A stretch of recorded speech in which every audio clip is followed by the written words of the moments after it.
I might be looking for a new Digital Tonight co-host. Welcome everybody to the chat stream tonight. We have a full house tonight in here. We have myself, we have Ron, we have Al, and a special guest tonight. Tell us who you are. Introduce yourself. I am RJL518, otherwise known as Robert. Down here in South Florida, you guys have been seeing me do payoff pitch and inside pitch, and I feel I'm with the three best individuals on the planet. We got Snoop Dave, I got Ron Juckett, we got Al, Red Sox fan, the king of the hill. All right, it is just great to be a part of this. Thank you very much for allowing me to join you guys tonight. As someone else who was born in the 518, where were you born in the 518? I was born in Jamaica, New York. Oh, okay. Queens, which made me the Mets fan that I am today. Okay, and so where in the 518 did you live? Only lived mostly in there only for a short period of time. Mostly lived in the 914. Okay. In Long Island mostly, and then of course lived in a little bit up in New York, in upstate New York. Okay, in the Catskill Mountains and such. So, lived up there for a period of time. My grandparents lived up there in a nice old house. Came down here to Florida when I was 10. Had to come with the parents. Trust me, I was holding on to the airport and I think it was LaGuardia for dear life. But unfortunately, where I was only 10, so I had no choice. I couldn't emancipate myself and stay in New York. Okay. How do you like it down in Florida? Well, I've been down here for 40 years, and I'll tell you, like I said, what you guys are going through right now, I don't have to worry about that down here. What are we going through? We're not going through anything. Nor'easters. David. No. That's how much you get out? Nor'easters, something we don't have to deal with, but we do get the occasional hurricane. Yeah, it's nice out. It's nice out. How much did you get out? How much did you get? Al, how much did you get? We got just over a foot. We got 4. We got 15. Yeah, the farther east, the more they got. We got, it depends. Now, with snowdrift, we probably got a foot, but with the snowdrifts, you got to love snowdrifts, right? It's like the never-ending gift. It's like, oh, God, the snow's blowing. Can it just stop, But, yeah, it wasn't horrific. It wasn't good. It wasn't good. And then we had this great idea. Well, it was my idea. I said, Nurse Teresa, we're going to park the cars. We actually, because we cleaned out the garage, one car fit in the garage. And I said, we're going to park the other 2 cars like on the grass so I can come out and snow blow. Well, that's a good idea until you can't get one of the car. Even though I wasn't that far, I'm like, the car went, I'm like, you got to be kidding me. You got to be kidding me. I can't. We've done that too. Yeah, parking on the front lawn. Yeah. And then it wouldn't go. And I literally had to go, Dave, Ron, and Rob, a foot. It's right there. Yeah. It wouldn't go. I'm like, come on. Back and forth, shovel it up. You got to be kidding me. Anyway, I like snow. No, I don't. So, energy level 50. Oh, my God. We talked about this, Al. Are we too energetic? We want to make sure that we have the energy level up. So periodically, we'll check on the energy level of the show. What is the proper energy level? That I don't know. I don't know. We need to know what the listeners think about what the proper. I have no idea. We have a lot of lovely listeners in the chat. We have Andrew Tabletops Gaming Channel, Tribes Fan 879, Kent Blaylock. We know Kent. For some reason, I'm not seeing any of the chat coming up on my. Oh, there we are. Comments. There we go. Yeah. Oh, there they are. Bears Den 007. Ray, John, P-Jet. And I know I forgot someone from up top. Oh, Big Polly's World of Sports Sims. Nice. Oh, nice. Yep. All right. We got a chat going well here. So chat room, I got a question for all 4 of us in the chat room. So put your answer to this question here. Okay.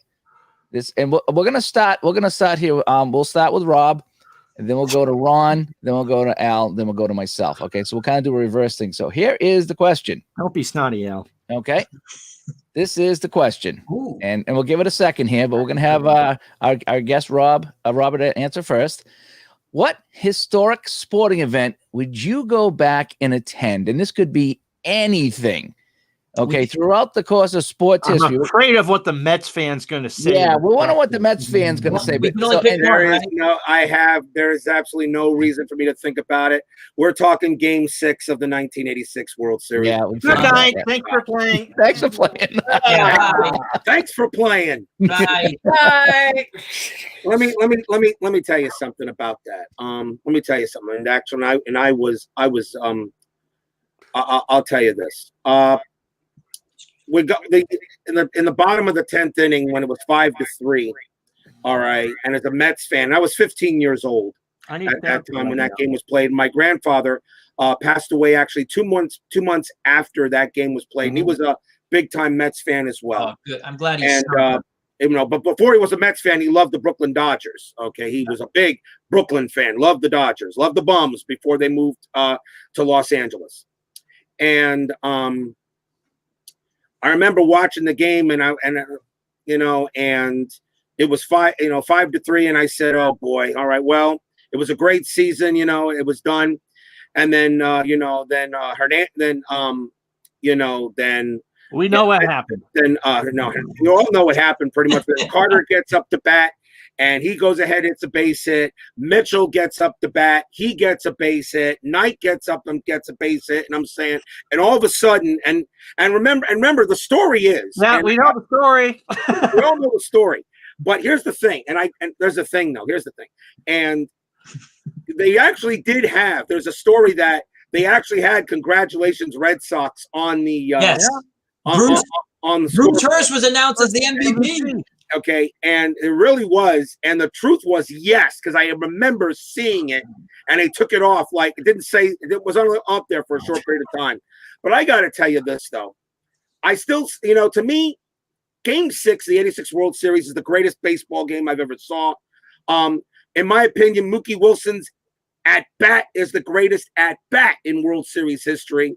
Now, I don't want to take anything away from like Kirk Gibson's home run or anything like that. And a friend of mine goes, "Well, Gibson's home run was great too." I said, "Yeah, but that occurred in Game 1 of the '88 World Series. Right. This is Game 6. The series is over if the Mets don't tie or win that game in the bottom of the 10th inning." Let me you made me think of this completely different, because I've always thought of it as obviously a Red Sox fan, to think of the great if you're a Mets fan thinking it's all over, right? I never thought of it that way. I swear to God, until right now. So it was something really special for a Mets fan to watch. It still makes me sick to my stomach. It's kind of else the only thing for a Mets fan. It was amazing. And then when the ball went past Mookie Wilson on the wild pitch, which to this day Dwight Evans still says Gedman should have had that. You should have had it. And I probably should have, but and Mitchell came in, and I said, "I don't believe this. We tied the game. We tied it." And then, of course, the favorite, the Bill Buckner error, which I have nothing against the Red Sox. I'm a Mets fan. I like the Red Sox. It's the Yankees I can't stand. But It's true if you watch the station. But I have nothing against the Red Sox. And Bill Buckner really got a bum deal throughout that entire thing. All right. Really, if you want to blame somebody for that loss, you got to blame McNamara. You blame John McNamara. In that game, Ron and Dave will tell you, late in the season, and especially in the playoffs, if they had a lead, Dave Stapleton went to go play. Why didn't he bring in Stapleton? I didn't understand that. You wanted Buckner out there to celebrate. Yeah, that's what he said. He wanted to, but and then of course Game 7, which is my second favorite game. And Red Sox had a lead in Game 7. And had the lead there, and then Sid Fernandez comes in and pitches his butt off for 3 beautiful innings, and then Strawberry smacks that home run late in the game, which iced it. And oh, by the way, the glove that Jesse Orozco threw up in the air, that still has not come down yet. Yeah, I'll tell you a quick thing. Lee Mazzilli comes up to pinch hit in that game. Lee Mazzilli, one of my favorites as a kid, because Ron will tell you. And even Dave, when they did Game of the Week, you usually saw a lot of Mets games just because we were in the region. Yeah. And no cable TV for me back then because where I lived, right? So Lee Mazzilli, good player early on in his career. made the All-Star team. So I was like, you know what? I don't want to see Lee make the last out, but if he does, who cares? Then he got a hit, and I was like, I'm okay with. And then the next hit, then I'm like, oh my god, oh my god, oh my, the sinking feeling, and I'll never forget me lying to myself, going, it's okay, we're gonna win Game 7. Bruce Hurst, this is exactly what I thought. You know, whistling through the graveyard, right? We're gonna win Game 7. Bruce Hurst gonna win 3 World Series games. It's gonna be unbelievable. We almost did it, but we didn't. Hats off to the Mets. That's all I'm gonna say about that.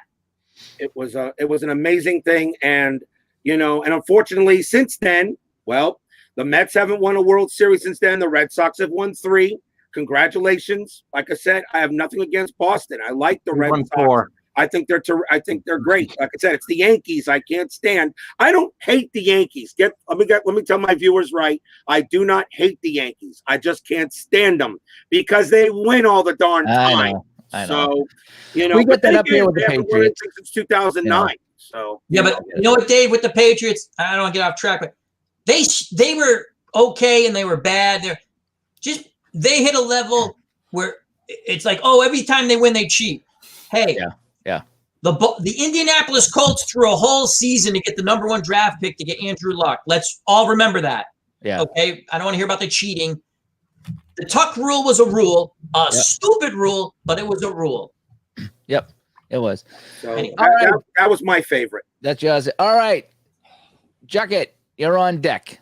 A lot of great people in the chat. Game 6 of the 13 World Series. 2013 World Series. I mean, we'd seen 2004 and gotten, had won the World Series and swept Colorado. I'm supposed to love all of my World Series wins equally, but that was probably the least favorite of the 4. But to actually watch the Red Sox win that one at Fenway for the first time in that was amazing. 95 years. That would have been the one night I really would have wanted to. Who did they beat that night? St. Louis. St. Louis. It was Tim McCarver's last game. Yeah, and that was a very likable Red Sox team. That was the Shane Victorino team. Great chemistry on that team. They beat St. Louis twice? Yeah, we beat them in 04 and we beat them in 13. And the other one was what, Colorado or something? Colorado, and then they beat the Dodgers in 18. Then you beat the Dodgers in 18. Oh, where have I been? I haven't followed them that close. So, just to have been there, just to say that you not only saw them win a World Series, but win it at home. A second place would have been Game 7 of the 16 World Series, just to say that you were in the ballpark when the Cubs won. Oh, that game with the Cubs and the Indians? Yeah. Oh, I bet Tribes fan doesn't think so. 24%. I think we've hit desired optimum energy here. Yes. All right. Al Red Sox fan, what historic sporting event would you go back and attend? David versus Goliath. Oh, would that be a good one, right? That would be something. Not what I think wrong with that, but okay. But here's my runner-up. Here's my runner-up. But it'd be interesting to see that. I just thought of that. That's what here it's going to be a boxing one, and I'm going to I'm stunned. And Big Paulie's World of Sports. I'm stuck between two. First Ali Frazier fight at Madison Square Garden, where each fighter is guaranteed $2 million, 2.5 or 2 million. I can't. Each fighter, biggest person, guaranteed money. Quick funny story about that. They come in, they go, we got the fight, we got everything under contract, and so they're all happy. The promoters, the Madison Square Garden, everyone, we got the fight, right? And then someone comes in and goes, there's an issue. He goes, what's the issue? We got the fight. There's a concert that night. And they went, what? They go, there's a concert that night. Really? It was Taylor. Taylor? Yes. This is the best story ever. Really? Now they're thinking they're going to have to pay James Taylor this ton of money to give up because he has a legal contract, right? So they call him up. And they go, James, what do you want? And they're thinking they're going to have to give him money. You know what he says? Can I have 2 ringside seats? Oh. They had the interview on HBO when they did big sporting event. I forgot what they called that series, but like memorable nights in sports and stuff. And he goes, they're interviewing James Taylor. He goes, in retrospect, I probably should have asked for a little more, but you know what? I sat ringside. I was able to see the fight. That's awesome.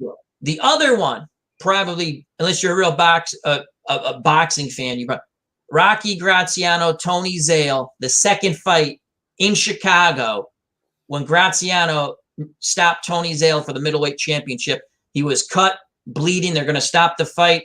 He says, no, I'm going to do it. I'm going to do it. If you remember watching Rocky, when in the movie Rocky, they say, cut me, Mick, cut me, Mick. They basically get that from the story of the Graziano Zale, the second fight, where his eyes are basically swollen shut. He tells Whitey Bimstein, his trainer, cut me. And Bimstein says, I really don't want it. He goes, cut me. And they cut both of his to relieve the swelling, right? So he could see a little bit. And he goes out and he says it was either going to be me or Zale that round. And if they didn't pull me off of him, I would have killed him. And there's a famous picture, very little footage, very little video footage of that fight, the one he won. There's a famous picture where Zale's like, on the ropes and he's just, pummeling away. So those would be mine. And I mean, there's so many, but the impossible dream, winning the pennant on the last day and waiting in the locker room to see if the other team, the Twins, I think, or the Tigers, I can't remember who it was, another team, but those would be mine. So, great question, Uncle Dave. Yeah, we're gonna ask all our guests that now going forward. Some good ones in there, Gardner. All righty, so of course, I initially I said I got to go with the or. I got to go with or the 80 Olympics. But you know something? 80 Olympics. I love the 80. I love the 80 Olympics. I saw this old photo So young. in a hockey magazine, a book, right? And it was one of the original indoor ice hockey games. Ooh. And it had people. It was like one of those stenciled type of drawings. I forget what you call those there. Like, that they used to hit with the printing plates. Yep. That's what kind of picture this was. Lithograph. Yeah, and I think it was up in Montreal. And Detroit. I think it was inside. So it was one of the first indoor games. And it's all these people, like almost like in a mall. It wasn't a mall, but it looked like a mall, which would have been the equivalent of a mall. And they're all standing like around the ice watching them play. And there were just two sticks stuffed into the ice for a net. And I was like, that is like the beginning, the raw beginnings of hockey. Cool. And I was like, how cool would it be to pop back in time and watch these people standing around with no boards and no glass, watching these people trying to skate on ice doing a brand new sport.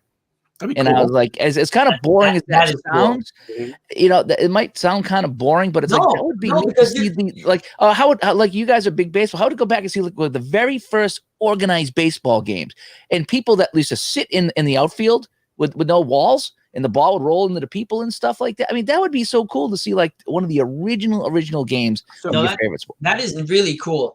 That is cool. Really cool. I would love to go back to I would love to go back to the dead ball era and watch a game like it I'd love to go back and see the first World Series from 1903, Pittsburgh and Boston back in 1903. I'm really not much of a fan of baseball before 1901 because to me that's, even though I know we had baseball 1876 and further, but and of course, and here Tony Porter says 1919. I love to watch the Black Sox series too. I mean, I love dead ball era. Dead ball era baseball is terrific. I mean, and because I would love to see players like Ed Delahanty, Shoeless Joe Jackson, who was the Willie Mays of his time, pretty much. And these Rube Waddle, Christian. These to see baseball being born at that time before Babe Ruth actually really came onto the scene. I agree with you, Dave. Yeah, so I remember seeing that old photo of people standing around the ice. It's like, if someone crashes into them or they get hit by the puck and there's really no net, it was just two sticks like you did when you were a kid. That's the net, It would have been kind of neat. Would have been kind of neat to see. All right. The next question we got here. We have some really. Do we want to go to the chat? There's some real and I've been posting them. I've been posting them. Okay. Yep. Cool. All right. We're going to start with Al on this one here. Okay. What's the funniest place you've ever fallen asleep?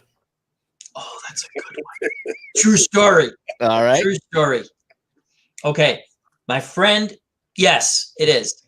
Have you watched me stream? Have you watched me stream?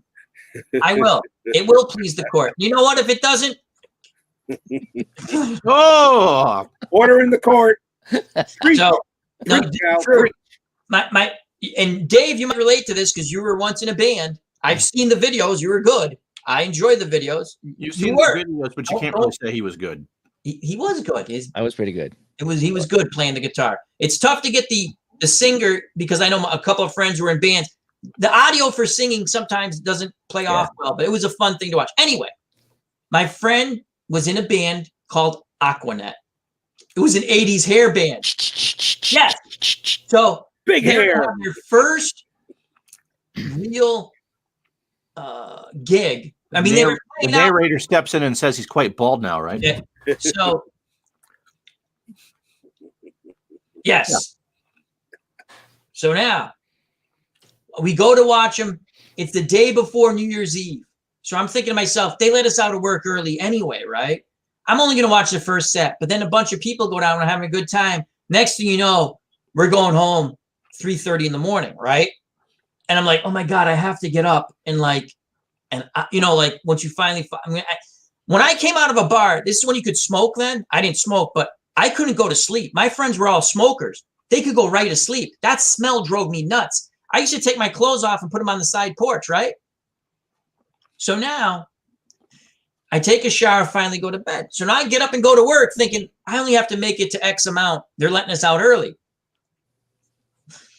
My friend who came to watch them play, he left early. He goes, Al, you look real tired. I said, no, I had a couple of coffees. I'm good. He comes by a little later because he was calling me. I didn't even know this. At work, he's down in the other department. I'm at my computer. I worked in the real estate department of this company, supermarket chain in the corporate office, right? I literally was sleeping. Drool was coming out of my mouth. He goes, Al, you know how long you've been out? I'm like, no, I just shut my eyes. He goes, look at your screen. Whatever my hand hit, like it was like 15, 20 pages. Just going, lucky no one was there. He goes, that's the funniest place where I ever fell. I fell asleep right at work. And he was like, come on, we're going to get another coffee down in the cap. Like they had that place you could get coffee. And it was just, that was for myself, nothing crazy. We had a drive-in theater up here back in the 80s. Yeah. And we all go and we pull out the lounge chairs, and I pulled out the lounge chair and watching the movie, having some beers, and I went out, and they woke me up because, hey, it's time to go. They're closing and I woke up and I one of my contact lenses was not in, and I don't know where it went, and I still to this day don't know if it's on my eye somewhere. I had one contact lens driving home. I passed out in a lounge chair at the drive-in movie. It was a nice summer night. Passed out outside. I don't know what movie it was. It was a good time. Ron? I fell asleep on the phone at work talking to a customer. And that's what you call a really low energy level right there. Yeah. That's the upbeat Perry Como portion of the program. This morning. That's a little up tempo for my taste. Yeah. And I just felt bad. I had to apologize to whoever I was talking to because whatever story they were telling was just kind of droning on. And for whatever reason, I hadn't slept well that night before, or maybe, my wife, girlfriend, fiance, whatever she was at that point, had kept me up a little too late. One of those things. And for reasons that you can probably figure out.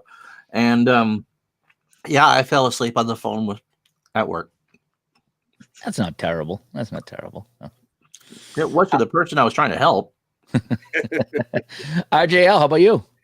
Not really. I'll tell you the truth. I mean, I usually do not fall asleep at a location. I usually do have enough energy to stay up to do what I'm doing. Like I've never fallen asleep at work. I've been tired before, yes, but never really fallen asleep at work. I have fallen asleep in a movie theater once in a very boring film, which really I usually was very disappointed in the film. What was the movie? Was it An English Patient? Tell me. No, actually, I like that film. As a matter of fact, I did like English Patient. As a matter of fact, no, the film that put me to sleep was a movie called Moment by Moment, an old 70s film. Starred, I believe it starred Lily Tomlin in it. I think she was in it. Was she dying in that movie? Like I said, I fell asleep. I did fall asleep on that film, and I don't remember it. It was a film called Moment by Moment, and it just put me out. Dave's looking for that. It was. I don't even know why I even went to see it, but I don't even know why I went to see it. I think I was there with my with my dad. We went to the film, mostly the movie or something like that, and we just. I fell asleep in it. Whatever it was, I mean, I know it was a film that was a little bit after Star Wars, because Star Wars is my favorite overall film of all time. The original 1977 version. Thank you. Before they put A New Hope into it. But I think as a young kid, when I was being told Steve Martin was in that movie too. Yes, Next is Steve Martin. perhaps so, and Hello, and but of course, being a young kid, you love science fiction, action, spaceships all over the place. My dad took me to see this film, and no, it wasn't for me. So I think that's really there hasn't been a funny place, not like what Ron, not what like Al did, but no, that's pretty funny. Yeah. All right, next question here. I'll start this one here. Okay. And in fact, this happened to me last night. Ooh. What's your recurring nightmare?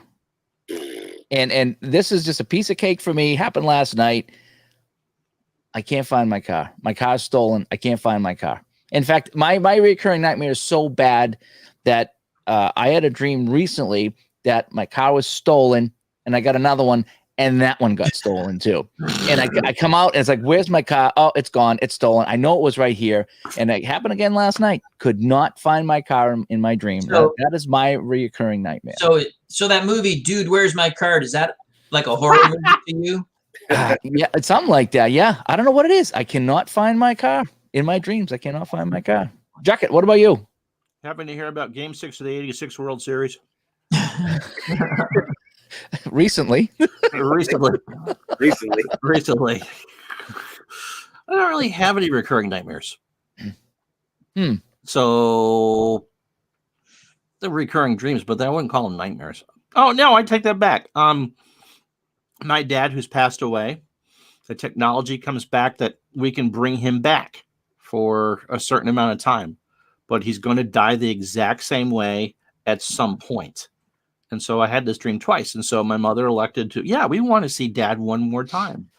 And then we all sat there and watched him have another fatal heart attack. Oh, that's tough. Yeah. And so I had that dream twice. Yeah. And it's like, You want to hear something really, really weird? True is I would dream about my grandfather all the time, that he was alive, and he came back from the dead, and we had Christmas, and he lived with us, and then we knew he would die again. Right. And I kept having these dreams about him, And one time we were talking, and I asked him in the dream. I says, "Do you remember dying?"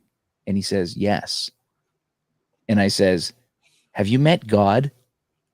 And he disappeared. He wouldn't answer the question. Oh, wow. And it freaked me out. It did. And I told somebody at work who was a semi-religious guy, and he goes, "Maybe he's not allowed to tell you."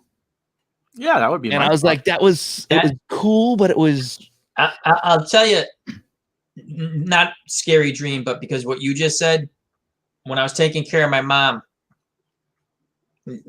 before she passed away and stuff, and I would sit in this room. This is like my most comfortable room in the house because it's the memories of my mom and stuff. Because I would sit in this room and take care of her.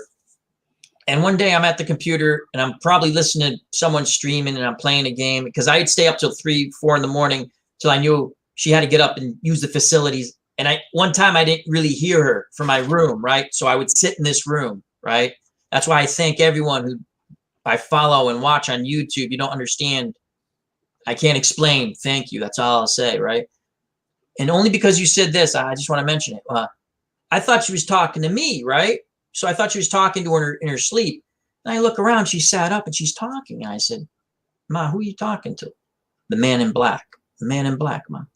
And you have to understand, she wasn't on medication. We didn't her pain medication. We dealt with a different way. Okay, it wasn't any type of things that would give her hallucinations, because my mom couldn't take like narcotics, because she would get too loopy in a bad way. And so I sit there. I go, "Where's the man in black, Ma?" "It's right there. Don't you see him?" I'm like, "No, I don't."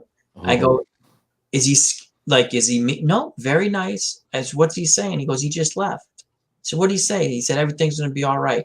Now, this happened one more time before my mom passed. And I was actually not in the room, but I came in because I hear her talking, right? And she goes, "The man in black was here. The man in black was here." "Everything okay?" She says, "Yeah." I said, all right. But that was just because of what you said. Those are things that were always just like what you said. I'll never forget what you said about dreaming about your grandfather, and you ask him that question. I don't forget that stuff with my mom because it was very surreal, I guess. I don't know how, because again, I'm sitting here the first time that happened, and I'm probably watching a Ron Juckett stream, and before that probably was watching a Yaw stream, the zombie guys I like to watch, and before that I was probably watching tabletop this or if I don't know if you were streaming yet, Dave, but if you were, I probably was watching you, right? They came after us, right? So I don't, but and I'm playing a game, and for that to happen, and then just sit there and go, no, he's right there, don't you see him? I'm like, no, I don't see him. And I know that she was aware of the surround. You know what I mean? She wasn't out of it because it was only I hear that's common now, that when people are close, that they see dead relatives who've come to get them, or Christ or whatever, and you know it's right thing. And I dream about my dad a lot, and they're pretty good dreams. I'm sure you do, Al, because you were quite close to both your parents. You know, it's strange. I wish I could dream about them. Once in a while, I do. Here's another weird thing. I don't mean to go into any type of. No, that's why he's asking these questions. Here's another. I don't want to say. I say weird. I don't mean weird. Sometimes I get bummed out and I ask God to show me a sign. Right, everything's okay. And not talking about politics or any of that crap or the world, and whatever happens. I can't help that. I can only help myself and my family and people around me. That's all I can do. And try to be nice to people that I relate that are my. We on YouTube. I don't know how to phrase it. So my mom always there was a wild rabbit. Rabbit would always come around, right? Rabbit wasn't afraid of my mom. And every once in a while, I hadn't seen the rabbit for a while, right? And I ask, and the rabbit just shows up. And again, it could be coincidence. People could be, oh, Al, you're a moron, but I'm just telling you, then it calms me down just with things. I just okay. Everything. I've had a few things like that happen too. Yeah. So do you have any what was it? What were we talking about there? Oh, you want to hear my reoccurring nightmare? Yeah. Okay, it's not been in a while, but I did have it years ago. And I would wake up. It was such a bad nightmare. My friends and I were like a Jurassic Park scenario, right? And they're getting ripped apart by pterodactyls. And I would always wake up just in time. Yeah, see, I brought the energy level right down. You see that? Mr. Tapioca to you. Yeah, I guess I'll be on that other show that gentleman's starting, I guess, right? That's an inside joke. People ain't going to get that. So I would wake up just in time before I didn't get ripped apart. It happened twice in a span of a month or something years ago. It's the only type of reoccurring. I had to actually convince myself, Rob, Ron, and Uncle Dave, I'm in my room. Because even when I woke up, I still was I was sweating, and I was like, holy cow. Now, on the reverse, when you had these other types of dreams, how come I can never fall back asleep into those type of dreams? All right, yeah. You know what I'm talking about you. Yeah. It's like yeah. It's like you wake up, Dad, right? I'm like, and then it's like you wake up. I'm like, and the cats look in your face, like, oh, yeah, no, exactly. No, not what I'm looking for. Anyway, RJL, do you have any reoccurring nightmares you like to share? I'm kind of like you there, Dave. It has to do with the vehicle. You know, like your vehicle being stolen. However, the funny thing is that the last time that happened. As soon as I woke up, I immediately walked out of my house to make sure my truck was still in the parking lot. I got up and I said, "Wait a second, I gotta go see something." So I immediately walked out, saw my truck, and said, "Okay, all's right with the world." But kind of the same thing with you. I really don't get to have many dreams with my dad. Of course, he just recently passed away a few months ago. My grandparents, I don't dream much about them. I really don't get many recurring nightmares. I really don't, but these days, you know, I'm really, I don't know. It's like, I guess it just be me. No, but I'm not sleeping well lately these days. I'm just not. I mean, I really hasn't really slept well since this whole COVID thing began. You know, not being able to work because of this stupid virus. And people that are just losing our lives all over the place. But as far as nightmares, not really there, Dave. Not really. I don't get that many of them. I really don't. Good. Yeah, that you don't want them because you wake up and you're like, man, my car again. All right. All right. So I got two more questions. One more. Andrew's comment up there because I can relate to that about working in the office. Andrew. Oh yeah. Okay, and so I either dream that I go back to college and wonder 3/4 of the way through the dream what the hell I'm doing there for because I didn't want to be there in the first place. And the second one is the office, and I won't say which office it was I worked in a long time ago, and realized, yep, I hate it just as much now as I did then. And thank God I'm no longer there. But yeah, it's like the school dreams. You panic in school. You remember the movie Top Secret with Val Kilmer? Yes. 1982 had the cow on the front of the. Okay. Yep. You remember the scene when he's in school, right? Val Kilmer. You remember the movie? How he was during Nazis time and he got captured by the Nazis. Comedy, whatever. And all of a sudden he's in school. He's at the locker and it's like, you're gonna be late for the test. And he's like, test?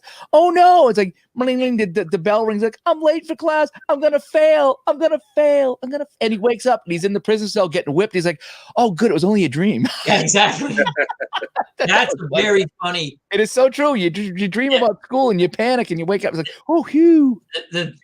There's a couple of scenes in that movie that are still, to me, the underwater fight scene. But the one when they're in the cow's outfit. Oh, jeepers, yeah. There's two scenes. What's the hurry? You're always in a hurry. What's the hurry? Just take it easy. It's. Yeah. You all right? All right. I got a serious question and another serious question. Then we're going to get on some gaming talk because I know that's what the people in here want to talk about. But I thought this would be a good way to kind of get to know everybody a little bit here. Okay. All right, and we'll start with Ron this time. Oh God. All right. What's the best piece of advice you've ever been given? Oh my goodness. Pass. I can't think of it. I'll go. So give you an idea. It actually was from my father of all things. Okay. And he told me, he says, Dave, life's a circle. And sometimes you're at the top of the circle and sometimes you're on the way down. Sometimes you're on the bottom of the circle and sometimes you're on the way up. And you never stay in the same place on the circle for very long. And I use that all the time when things are going really well. Okay, I need to enjoy what's going well because it's not going to last. And just don't get disappointed when it doesn't. And then when I'm on the bottom and I'm having a real bad day a week, it's okay. It has to get better because this is where I am on the circle. And I need to wait for to go back up. So that was probably the best piece of advice I ever got. That's a pretty good one. Al? That is a good one. Al, you got anything? Oh, sure. My dad, well, my mom and my dad, but this one's my dad first. He said, don't talk too much, listen, and you'll learn a lot about people. Meaning just listen and talk when you have to talk. I don't know how else to just say that. It's just listen because you'll learn a lot about people. And then my mother, and this is probably common with people have probably told everyone on this lovely panel here, if we want to call it a panel on the show, and everyone in the chat. My mom, God rest her soul, God bless her, always said, you know what? Treat people nice, even if they're not treated. And this is the most, because I am, if I like you and you like me, I'll do anything for you. I swear to God. It's very difficult for me if I don't like someone to sit there and go, okay, I'm going to just try to be nice to these people. But she always said, be nice to people because you don't know how their day went. Yeah. So I try to be like that. But and again, it's just stuff everyone probably has heard from someone, maybe not their whoever, but that's it. But yeah. Listen more. Okay. That's yeah. a good one. RJL, you got any good advice that you've been given?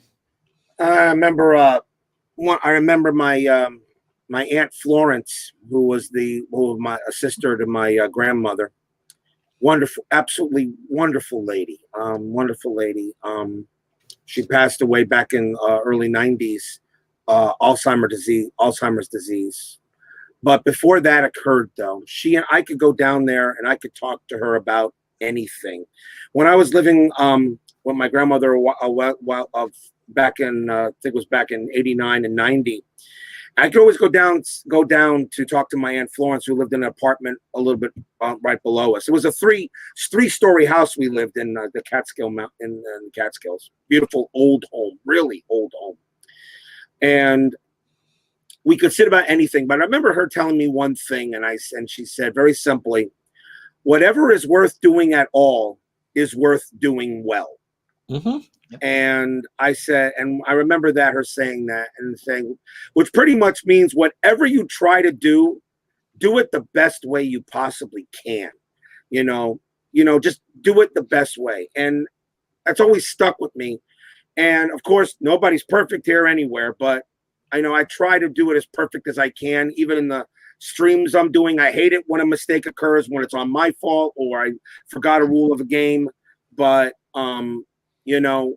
but they said, but even when I'm at work, I care about doing what I want to do. I want to make sure it's done the best way possible. So that's one thing she said to me. She said, do it, whatever you decide to do, whatever it is, do it the best way you can, at least you feel you accomplished. And that's good about you. Whatever you did. Adding to that, RJL is as you know, I have kind of my own business. It's not doing well with all this stuff here, but I do a lot of hockey stuff. And I went into a Dunkin' Donuts about a year ago with a wife. We walked down and we sat and got a coffee. And it was the middle of the day, like on a Saturday or Sunday. And we were the only people in there, and there was 2 young people working there. We got talking to them. And I said, you know something? I says, I come in here all the time, and I see who works, and I see who doesn't. And I know this is just Dunkin' Donuts. But as a guy who has a business, if I was going to hire somebody and I had an opening, I says, you two would be at the top of my list. I would come in here and say, hey, I need someone to do this at my place. Would you like to come to work for me? And I says, I come in here and I see other people on the smoke break, on the cell phone, not paying attention, making mistakes. I says, those are people who are not going to move up in the world. I says, so this is just Dunkin' Donuts, but you guys are doing a fantastic job and people see that. Yeah. And there's going to be someone besides me that comes in that might have a bigger business that's like, hey, I see that. Why are you so sad? Oh, this and that. It's like, here's my card. Give me a call. And I says, I'm not going to give my card to those other people, but you two. And they were like all excited. I was like, I'm not kidding around. This is someone who worked at Denny's and worked his way up. This is someone who went to a machine shop, was the lowest paying guy at the machine shop, like 21, 22 years old, right? Within 2 years, I was running a department and I had up to 6 or 7 people under me in my early 20s because I just went, and I did everything the best I could. And they saw that. And so that's great advice that you got there. It really is. You learn your work ethic early in life. Not that everyone has a great work day or you don't joke around or stuff like that, but you learn your work ethic, in my opinion, early in life. And you get it from, I got it from my parents, but everyone can get it from someone different. You go and you're going to go work hard, and do the best you can. So that, RJL, that's awesome advice that you were given. And again, you do see, we went to Five Guys a little while back, and I was just so impressed at how well it was run, this restaurant. Yeah. And it's all young kids, in their 20s or earlier, right? And I just watched the precision. And someone might say, "Oh, it's just a fast." Yeah, you want to do that? You think that's an easy job? You see how they're all working together as a team. Yeah. And I've been in there a couple of times. It's the same thing each and every time. That they work well together, they get along well together, from what I witnessed. But you're right. You see something like that, it doesn't matter where you see it. The snow plow, whatever, office work. If you see that, it's always impressive to see that. So. See someone going the extra mile, and that's how I got all my jobs when I was younger. I would get hired for jobs. I would get hired to start working and say, "Oh, by the way, can you give me a resume just so we can put it in the folder?" Just because they knew me and my reputation of just working really hard. I'm not bragging. I'm just saying that's what I did. I was taught by my parents, work hard and you'll get somewhere. And me and my brother both have that work ethic in us. Here's the thing now, and this is where businesses go wrong. I'm going to tell you because I've seen it. I've been on the low end of the totem pole for work, a middle, a higher level, a mid-level, I've hired people. I've been on the other end of it. Here's where businesses go wrong now. They want to see a pretty resume, right? Which anyone can put anything on a resume. And can you BS during your interview? They don't care like if you actually can do the job. They might say that, but I've watched where I work now. I've been there over 10 years. And the human resources woman, very nice woman, she's not there anymore, but what she said was, if I had interviewed you, I wouldn't have given you the job because you asked me a question. I'm going to answer really politely and honestly. And I said, well, it would have been a mistake, right? And she goes, yeah, it would have been. Yeah. Yeah.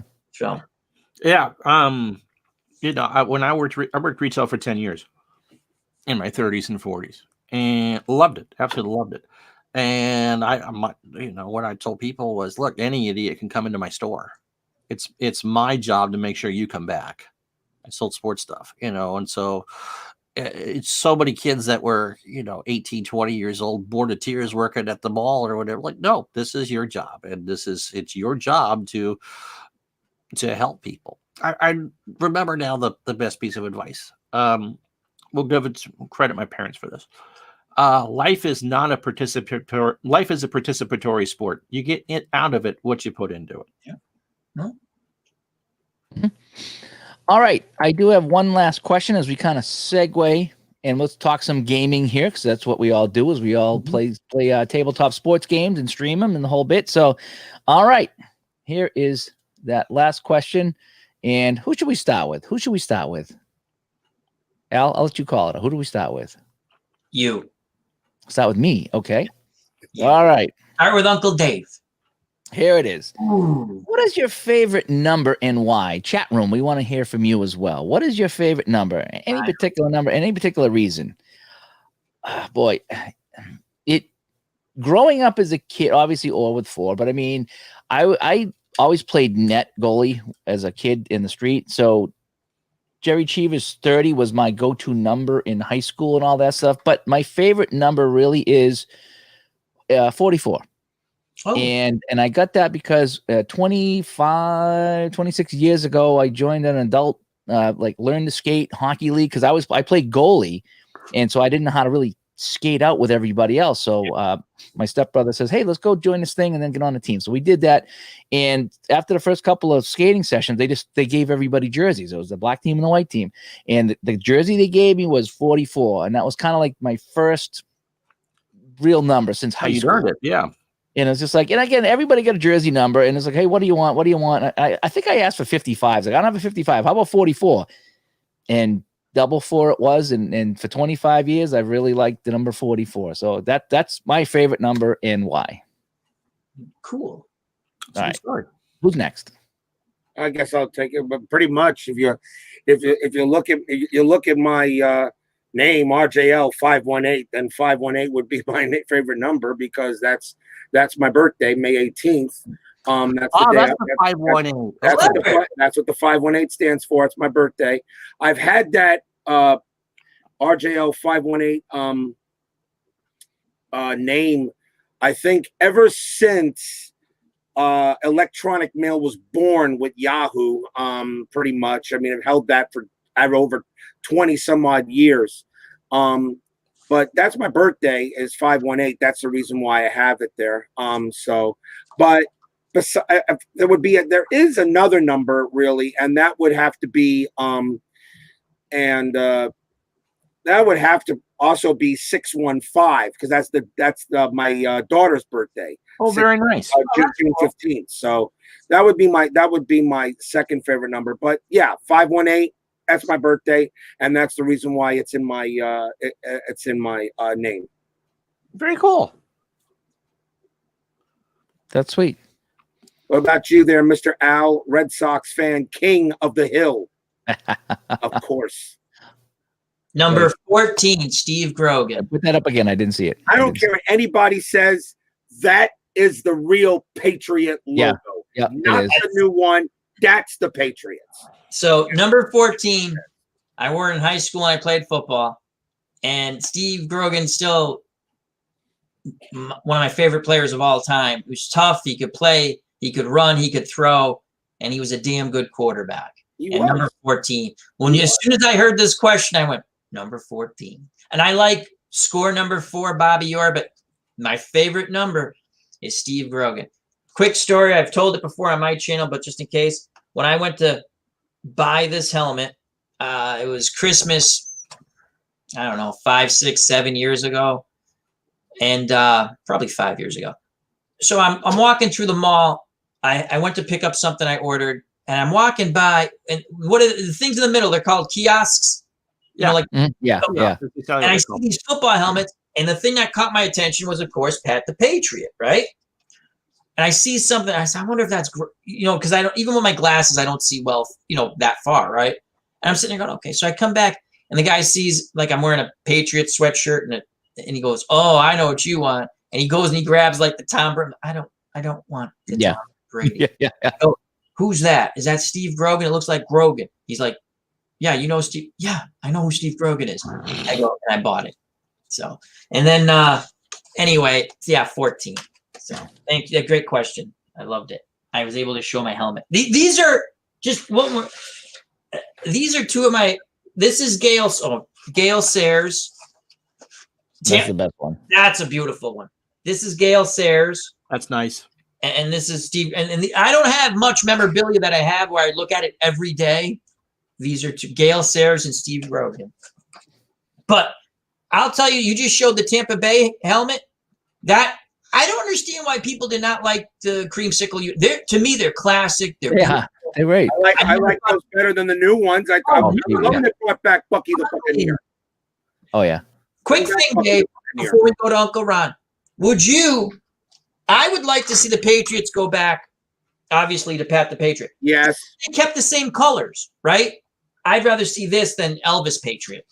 Yes. Well, what I heard is that next year, depending on what the shape of the world is next year, is that they're going to allow the teams to wear 2 different helmets. Like this year, they couldn't. Although I can't understand why the Denver Broncos are wearing the old D tonight, because I heard they're only supposed to wear 1 helmet this year, but next year they could. So next year, theoretically, Tom Brady could be in the creamsicles. And that's awesome. And imagine Cam Newton with Pat Patriot. I love it. Love it. Bring back Rod Rust. Bring back Rod Rust. No. Let's get the 1-14 Patriots going. There's only as a Dolphins fan, there is only one Dolphins logo, okay, and that of course would be the original. That would be the this one here. I like the original. I'm a big, my Dolphins are my number 1 team, even though my Mets are the number 2 overall. But I never liked the new Dolphins logo. I think it looks so meh. They got to bring back the old logo. Okay, that at least you want to bring back the 70s logo, that's fine. The 80s logo, fine. I prefer the 2000s. All right, I prefer the 2000 logo that you see on my stream because you can see it every time I'm playing a game. But no, I can't stand the new Dolphins logo. I never liked it. I agree with Al, Red Sox fan, completely. Bring back Pat the Patriot, bring back Bucky the Buccaneer. And although I hate the Jets, at least the Jets got rid of that gang green, ugly helmet. They went back to the green helmet with at least Jets on the side. I prefer the Jet helmet from the 80s. I like the Jet helmet from the 80s. The green helmet with Jets across, with the days of when Dan Marino and Ken O'Brien were battling it out. Yeah, I like those too. Pat Leahy, the kicker. Yeah. Yep. That's the Jet helmet I prefer there. And green for years, but no, I agree with Al Red Sox completely. Bring back Pat the Patriot. Uncle Ron, what's your favorite number? 4. Oh. Number 4, and I learned to read at an early age, and one of the major route in our area was Route 4. Oh, and so just a number that you saw all the time, and so that became my favorite number. And I wish I could say it was for Jean Beliveau or for Bobby Dorr or anyone that had the number 4 retired, but no, it's really not. But that's always been my favorite number because it was one of the first things you remember, yeah. And you would constantly see it. That makes absolute sense. Yeah. All right. That's an Sounds exciting pretty good. story. I'm glad that we all hung on to our seats for that one. I liked it. I liked I it. thought it was awesome. All right, so let's talk some gaming here, folks. We have 4 players that play a lot of gaming here. We got a full chat room full of gamers here. So here's a question that we can start off with here. All right. What years do you enjoy playing and why? And I guess you could talk about, a different sport or maybe a certain game. Maybe you enjoy playing, this particular season or decade with baseball, but for basketball or hockey, you play this. So, Al, let's go with you first here. So what are some of the years that you enjoy playing in your game? And again, just maybe different game. Maybe there's a certain game. Maybe you like Strat, 80 baseball, but you prefer Apper 72 baseball for that season. So let us know. I like this a lot of this. I play a lot of 67 Red Sox. I notice in any game I have, whether it's Strat, Pine Tar, computer. I like a lot of 60s baseball, and I wasn't alive for actually. When I was born, it's at the end of the 60s. But it's just you heard the stories and you see, and I think a lot of it with the Red Sox is the impossible dream team. And you hear it, and then when YouTube comes out, you get to see these videos and you see all the history of it. So for baseball, 60s and 70s, and I still like the 80s. And my favorite Red Sox team is from 88, Morgan Magic. Hello, Golden Eagle 99. Hello. And football, I like the 70s. I like a lot of the 70s stuff. And a lot of 70s and 60s. It's not that I don't like the 80s. I'll play that too.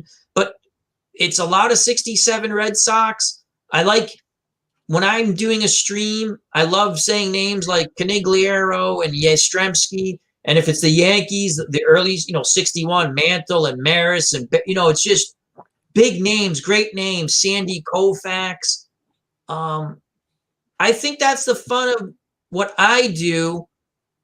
Even if I stink that night or whatever, or people think I stink, whatever, I get to go back and listen. And, wow, I got to say those names. It might be a fake game, but to me, it was fun. So a lot of 60s and 70s. Did you ever go back? And I do sometimes. I'll go back, especially with football in the 70s, and I think it was. I remember it better than it actually was. And you play some of these games and you're like, wow, this is pretty bad. Well, so do you ever say, man, I think I should play a newer season? Here's the thing with football in the 70s. You can watch highlights are different. You're not seeing a lot of the game, but the game was, I like the way it was played in the 70s to a point. Where they let the defense play defense, and you could still score. And I know they said, oh, the offenses got choked off and this and that. And that's why they lose. To me now, and I still will watch football and listen to it, mostly because we have our office pool and stuff. And my uncle likes to be in the pool, so I still do it. You can't play defense in football anymore. 3rd and 3 is an automatic passing down, which drives me nuts. If you just watch that game or you read about the game on Thursday night, for God's sakes, you're on the effing goal line or close to it. A field goal wins the game. Why are you throwing the ball, jackasses? Your guy's already, I think he rushed for 90-something yards. He's getting 3.8 or 4 yards per carry or whatever it was. You can't punch it in from the 3. And even if you don't, you're going to chew clock. Numbnuts. If you throw the ball and then you get picked off or whatever the hell happened and they miss it. You mean like the Seahawks in one of your Super Bowl wins?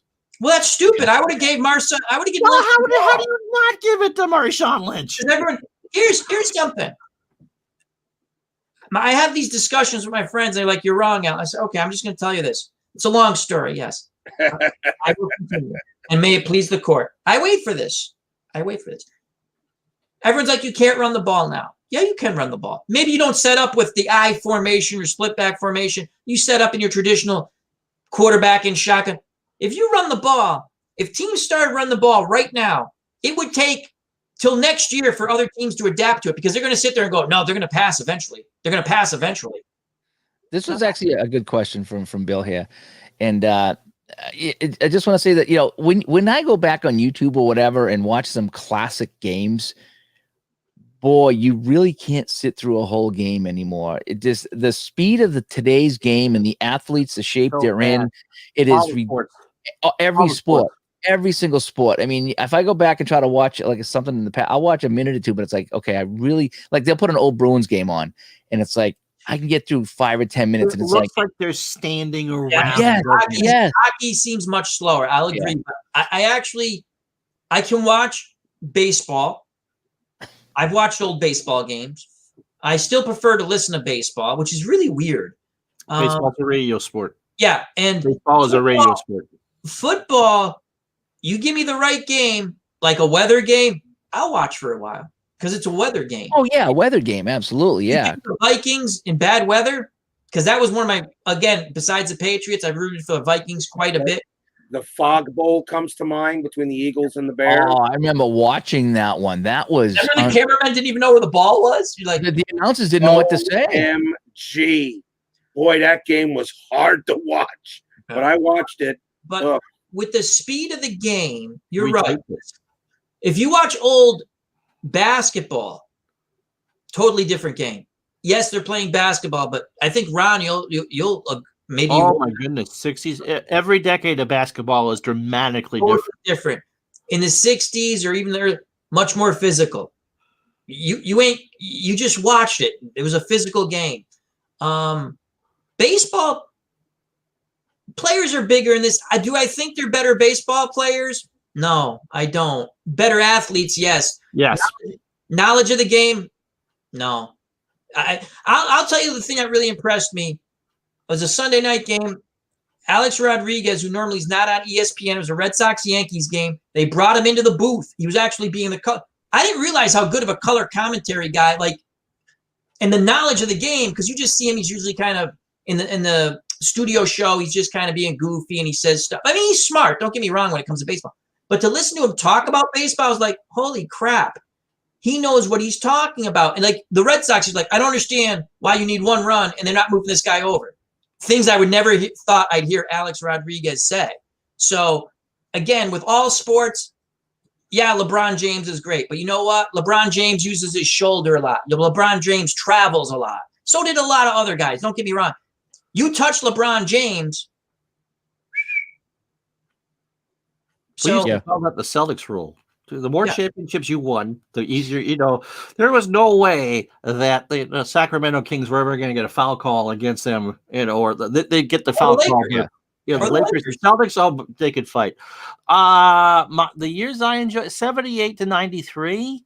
Yep. And I think that's because A, that was the right age. It goes into the 14-year-old thing, and B, that's when I was learning all these things. Yep. And I think there's maybe not necessarily the nostalgia of it, but the comfort of Dave talks about this a lot. The players, and B, it just because I don't want to take away anything from today's sports because it is what it is, and it's always going to be very different. But that's the way I grew up seeing it.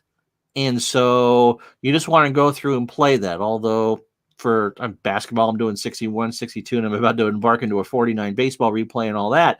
But, for my own personal enjoyment, 78 to 93 for all the sports, because just for that reason, that's the way I grew up watching those games and with those announcers. And that's not going to take away anything from today's sports or from the eras of sports I don't like, but just a comfort level, I guess. Again, each era, like Ron says, is different. I still enjoy sports. I've fallen back in love with boxing. I never left boxing, but I still there's certain fighters I enjoy watching now. But you watch sports and you sit there and go, they're my opinion, only mine. Yeah, they're bigger, stronger, faster. Okay. How come they don't have sports comment? Not a lot of these guys don't have sports comments. A lot of the coaches don't even have sports comments. This is my favorite thing. The 2-point conversion is like the most baffling thing to NFL coaches. They sit there and they pull out that chart and they go, go. Here's an easy thing with a 2-point conversion. NFL coaches, if you're listening to it. If you need 2 points late in the game, everyone, what do? You go for it. If you don't need 2 points, you kick the extra point.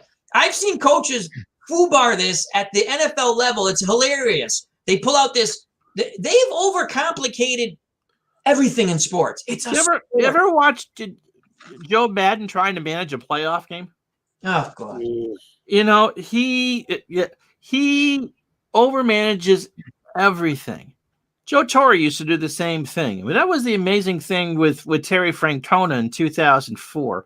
He completely outclassed Joe Torre after they got rolling again, and he outdid Tony La Russa when the Red Sox won Game 3 of that World Series. And so La Russa's doing the post-game press conference. Good luck, Chicago. You're going to need it. You know, he's got this deer in the headlight look. And I'm going, oh. He's going, we're down 3-0 against a team last week that was down 3-0. Guess what we're not doing? And I realized earlier that night we were going to win the World Series. Yeah. And just because, you know, all these great people with reputations as managers and gurus, and you got hot tubs and you got Glavine and Maddox, they couldn't manage their way when the pressure was on out of a wet paper bag. You have to know your team. You have to know what your team's capable of. You have to know the personalities. Again, people can disagree with me. I'm sure they will. To me, you want to win. And Dave comes to mind for hockey, although he did win the cup for the Rangers in '94. Yeah. Just one of those, I am the super coach at this until the pressure comes down to it, and then I suck. You have to know your team. You have to, don't overcomplicate things. When people understand what they're supposed to do, guess what they do? They do it. When you overcomplicate things, like the classic is if a guy's pitching well, we got to go righty-lefty matchup. Why? Well, how many times you watch that get foobarred?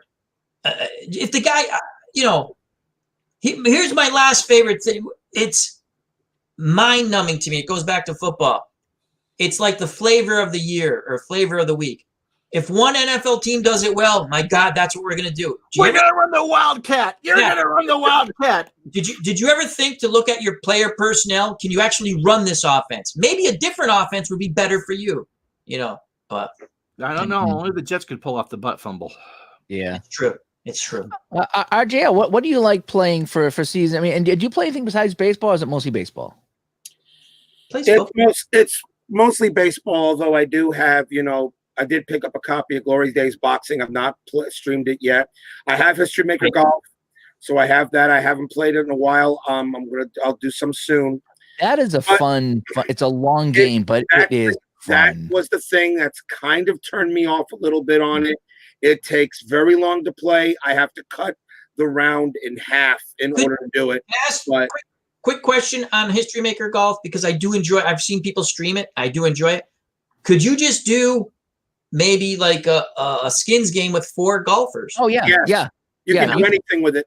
Yeah, that's the first thing as I did. Yeah. Anything you can do. History Maker Golf is very versatile. It's the best tabletop golf game you can get, and that I think there's no argument. I don't care what they say about APA or anything else out there. It's the best tabletop golf because it really is easy to play. Problem, it just takes a while to do it. And I have to actually divide a tournament into 3 days: a qualifying, the front 9, and the back 9.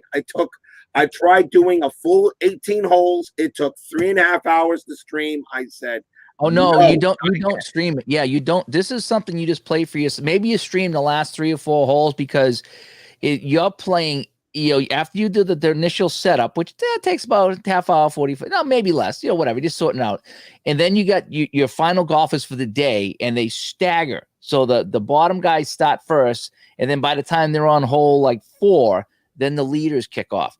It is like you're watching it on TV. Exactly. And that's but you're doing all 18 holes. Like RJ said, you're doing all 18 holes. It's not a very streamable game just because of the length of it. But it's like you're watching golf on TV. I love the game of golf. I love it. I can't play it. Never can. But I even like watching it on TV. Not because of and people say, well, how could you watch golf? It's boring. No. I love golf because of golf course architecture. Tens of thousands of courses in the world, not one of them are alike. You know, now as far as seasons, I'll be honest with you, I really don't care. And I'll say, and here's why I'll say that. When I got done with the 1994 restart with Payoff Pitch, and I wanted to do another season, I didn't decide that. I let you guys pretty much, or the subs at my chat, Okay, I let them decide. Okay, I didn't care if we play. I went ahead and did a selection show and put 4 seasons on the board after eliminating them by eliminating. And we had 1964, which would have been fine. You're talking Sandy Koufax, you're talking Frank Robinson, you're talking a young Mets club, a good-looking Giants club, Willie Mays. You're talking the best there. I had 1977. Now I know Uncle Ron just finished 1977 on Action PC Baseball. 78. I'm sorry, 78. All right. But, I had 77. I would have no problem with that. Reggie Jackson, Catfish Hunter, Ron Guidry. I had no issue with it. 1985, which was the season that ultimately got picked. That's what I'm doing now. Okay. Dwight Gooden, a great Cardinals team, a good Mets club, a good Red Sox club, a good Yankee club. Then there was 2015. Now I knew 2015 was not going to be getting a lot of love because, a lot of people don't like modern baseball. I still love modern baseball. All right. Yes, it's not the same game as it was all those years ago, but I love modern baseball. 2015, the Mets went to the World Series, should have beaten the Royals. I don't care what they say. That team should have beaten Kansas City. They were the better club, but they just didn't play well. All right. But that was a Syndergaard, Harvey, DeGrom for the Mets, Lorenzo Cain for the Royals, Stanton still on the Marlins. Okay. But as far as seasons go, I just love all the baseball seasons. When I get Out of the Park, I buy a copy of Out of the Park every single year. All right. I don't, from Out of the Park baseball for PC, Action PC baseball I get every year. Looking forward to the new one coming out in a couple of days. I don't care. I love baseball from the dead ball era of Shoeless Joe Jackson to the live ball era of Babe Ruth to the wartime years of Ted Williams to the great pitching years of Koufax and Gibson. May Gibson rest in peace. To the defensive era of the 80s, the steroid era of the early 2000s. I just it doesn't matter to me really because I just love the sport. When it comes to football, that's a little different. Being a big-time Dolphins fan, I love the 80s. Okay? Marino to Clayton. All right? Like you asked me earlier, my favorite sporting event, of course, was the Mets Red Sox Game 6 World Series. But really, right below that is the 85 Bears-Dolphins game. The best Dolphins game I ever saw. With a Chicago Bears team coming down here Monday night at the Orange Bowl, raining. And I went to that game. All right. And I was in high school, but I went to see the game. The Bears coming down here. Oh, we're going undefeated. Dan Marino said, we don't think so. All right. And that was an awesome game. And I'll tell you, I know the Patriots beat the Dolphins in that AFC title game that year. If Miami had somehow beaten the Patriots, Miami would have beaten the Bears in Super Bowl 20 again. They would have beaten them. They had the tools to beat the Bears. They had the tools, but too many turnovers against the Pats. But the 80s and the early 90s for football is my thing. For basketball, I'm a Heat fan down here in Florida. I love the Miami Heat, and we had a great season this year. All right, in a way, thanks to a bubble, but on bad circumstances. But, we got to the finals, and I'm very happy about that. But when it comes to basketball, I go back to the years of Michael Jordan. I loved Mike. I loved Mike. I loved those great rivalries between Detroit and Chicago when the Knicks and the Heat were playing against each other, And of course, remember, I asked people, could Michael Jordan play in today's league? Sure he could, because he can't touch anybody anymore now. How many times did Michael Jordan, Dennis Rodman, Scottie Pippen, Magic, Kareem Abdul-Jabbar, we even go back to David Robinson. How many times did they get their butts whooped? You got their butts whooped in every game they play. No fouls are ever called, hardly ever. But in today, like our Red Sox fan said, you breathed on LeBron. That's a foul. 2 shots. Go to the charity stripe. It's tough He's to right. watch basketball today. He's right, but I still love basketball. Hockey, I'm a Panthers fans down here too. I kind of like the days of really hockey hasn't really changed that much in terms of the actual gameplay, except for some more scoring opportunities and and some changes to like the offsides and the goalie crease and all that. But I kind of like hockey back in the 70s and 80s more, really. I mean, like the days of Wayne Gretzky, Mike Bossy of the Islanders, Guy Lafleur of the Canadians. I want to go back to the 70s and 80s of hockey, even though I don't watch much of it as I used to. But I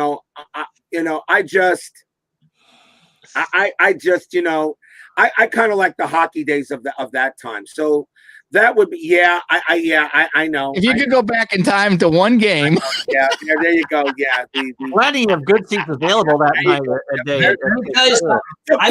Game. Yeah. I put this on Digital Dice. I said this was one of the happiest moments of my life as a young sports fan because game. I never beat the freaking Dolphins when I was they sometimes once in a while in Foxborough, but they never beat them in Miami. I was like, I don't care if you have to take a flamethrower and go out there. And people got mad. They're like, oh, that's cheating. Let it be said. There was no rule. It was legal. No rule saying you couldn't do that. Ron Meyer was like, hey, go do that. And the guy was like, okay. And he went and did it. And who was the kicker, everyone? John Smith. John Smith. All right. Like I said, I'll give the Patriots credit for that. I do. I mean, the Dolphins and the Patriots got a big game this weekend. Pretty much of Miami. Not for us. Not for us. Don't be so sure. You Patriots are not done yet. The Dolphins, pretty much if Miami wins and we can win one of the last two, we're going to the playoffs. But I think we should beat New England down here. But then again, you never know. I have nothing against the Patriots. I even with all these years with the Patriots dominating the NFL, which they have. Which they've always lost to the Dolphins still down in Miami. Something weird is always. Yes, exactly. You're right, Al. For some reason, Tom Brady has a losing record. And I'm not sure, maybe one of the only stadiums he has a losing record in, and that's down here. He has a losing record in Miami. I don't know, but I don't know. That's why he never liked playing my Dolphins. He never did like playing the Dolphins. He would love to play the Bills and the Jets every week. Yeah. He never liked playing Miami. Yeah. What's your favorite, Uncle Dave? What about you there, Dunkel? For hockey, I like my 70s with either that or late 80s, early 90s with the Bork and Neely. So that's my sweet spot for hockey. Football, I thought I would like the 70s more, but I'm enjoying a little bit of the 80s and some of the more modern football because there's more scoring. Mm-hmm. So for football, it's that. Basketball is strict 80s for me. Just don't even bother. Maybe early 90s or 70s, but yeah, it's 80s with the Bird era. That's what I've been playing a lot on my channel is that basketball game. And for baseball, anything early 70s to right up to 86. That was because I played ball when I was a kid, and those are the years I played. So for me, those are the ones there. That's your Uncle Ron said. It's when did you? And I agree with 78. It's like right there. So that's my I agree with everyone. What they said. The other thing is too, I like King Kong versus Godzilla. So you tell me Sandy Koufax against anybody, I'll be there listening. Or I'd love to play that. Or you tell me Yankees, Red Sox of any where they had competitive teams, or I can put two competitive teams against each other. Godzilla versus King Kong. I'm there. Oh yeah. I got a question for you though, Al. The one thing I've seen you play so many Red Sox games, and who really is your favorite Red Sox team? Is it the 60s? 1988. It's Morgan Magic. The 1988? And it's funny because I don't play it much because I've played a little bit. They actually don't have a bad team. It's very difficult to duplicate when you look at those stats on that team. They had good pitching, and they're a fun team. They weren't supposed to do what they did. Joe Torre almost became the manager of the Red Sox. He come in for an interview, but Joe Morgan was doing so well. They're like, we're not firing this guy. 124 in a row at home. They were incredible, and to me, it wasn't an unlikable team. There's some Red Sox teams that were good, to me, were very unlikable. The guys they had on their teams, they're unlikable. I rooted for them, but after like you'd see they'd lose a big game, and you're like, why they lost a big game? Because they didn't give a poop. They're unlikable. I remember when we got Gonzo, right? I said, okay, we give up Rizzo. He was a prospect. We're getting a potential Hall of Famer. About the second interview Adrian Gonzalez did as a Red Sox, I'm like, get this creep out of here. He doesn't want to play here. We play too many Sunday night games. Shut up and get out of here. If you're a Yankee fan or a Mets fan or a Cubs fan or a Red Sox fan or wherever you are, you want people to come to that team and want to play for that team. Don't. That just rubs me the wrong. In 1988 is my favorite. Right, Morgan Magic. When they caught the ball it was 88 or 90. Yeah, now I'm getting because I love Joe Morgan. You ask me who my favorite manager is? Joe Morgan. I just like the way he handled the team. Now everyone won't agree with me. He was a regular guy. He had a tomato garden out in the bullpen, like near the bull. It was awesome. He's from Walpole, Massachusetts. Walpole Joe. And he knew baseball. And again, he did things his way. And again, the Red Sox it's amazing. Who's ever owned the Red Sox, the classless things this organization does throughout the history. Oh, God. Okay. Joe Morgan finds out he finished third, and he finds out he's fired on the radio. When someone calls him and says, hey, Joe, you just got what? That's how he found out. Al, just Ron, don't listen for a second, okay? Al, that's how Ron's going to find out he's fired from Digital to Dice. What? What? That's what? But yeah, I like 1988. It was fun. It came out of nowhere. And you're sitting there going, oh, this is going to be not a good season. And then you watch them get hot and you're sitting there going, none of the guys were disliked. I'm trying to think if there's someone I disliked on that team. And no, it was 1988. I don't know why I love those guys, that team so much and that manager. I just thought he did a good job with what he had. And they couldn't get past freaking Oakland the 2 times they made the playoffs. No, they weren't getting past Oakland. No, Oakland was a great team. So, I mean, the one thing I got, if I could make a promotion real quick, I mean, because 1986, the 86 Mets, of course, is my. You knew him if he's going to talk about that. I already knew that, but the thing there, Gardner. If anybody has never read this book, if there's any Met fans out there, you need to get a copy of this and read it. And this is called The Bad Guys 1. It's about the 86 Mets. This book is hilarious. All right. But I love the Mets that year, not just because they won the World Series, of course. That was one of the more dominating teams in baseball history. All right. And yet, really, there were really that many superstars really on that club. Besides, I mean, you had Carter, you had Hernandez, but Backman really wasn't a superstar. Dykstra, no. All right. Johnson, no. Santana, no. They had one of the best pitching rotations in baseball history with Gooden, Darling, Fernandez, and Aguilera and Ojeda. But I don't like Rick Aguilera. When he came to the Red Sox, he sucked.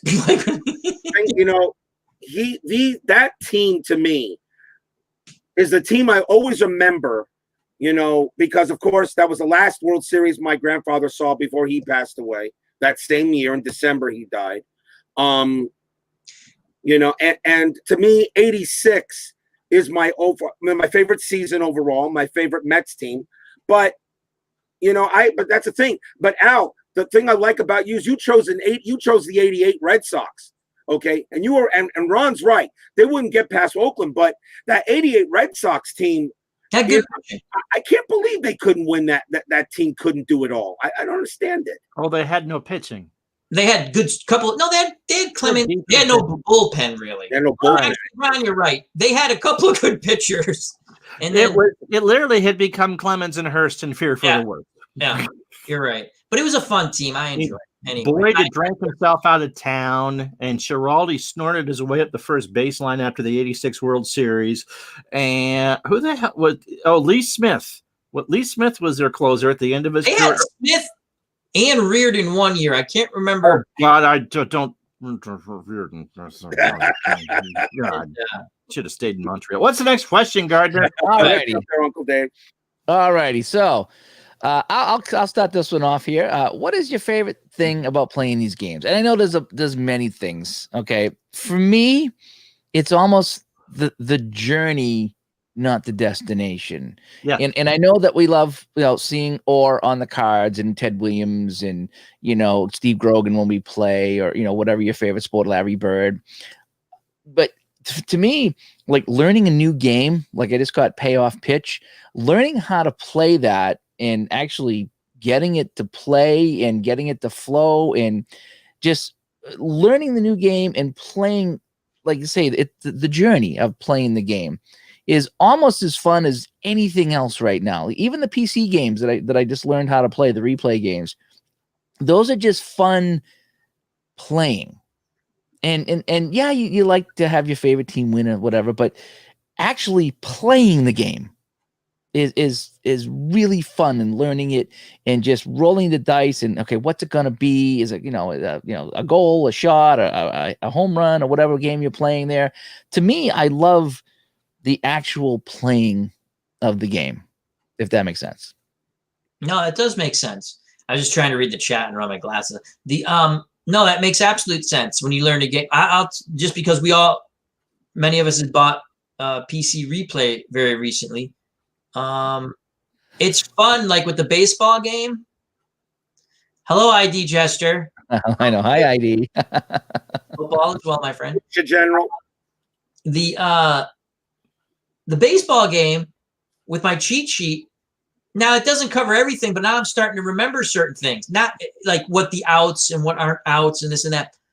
I didn't get into hit and runs and stuff like that because I was like, you know what? I'll let the computer do that out. If I have any question, I kind of look. The joy of learning a game is fun.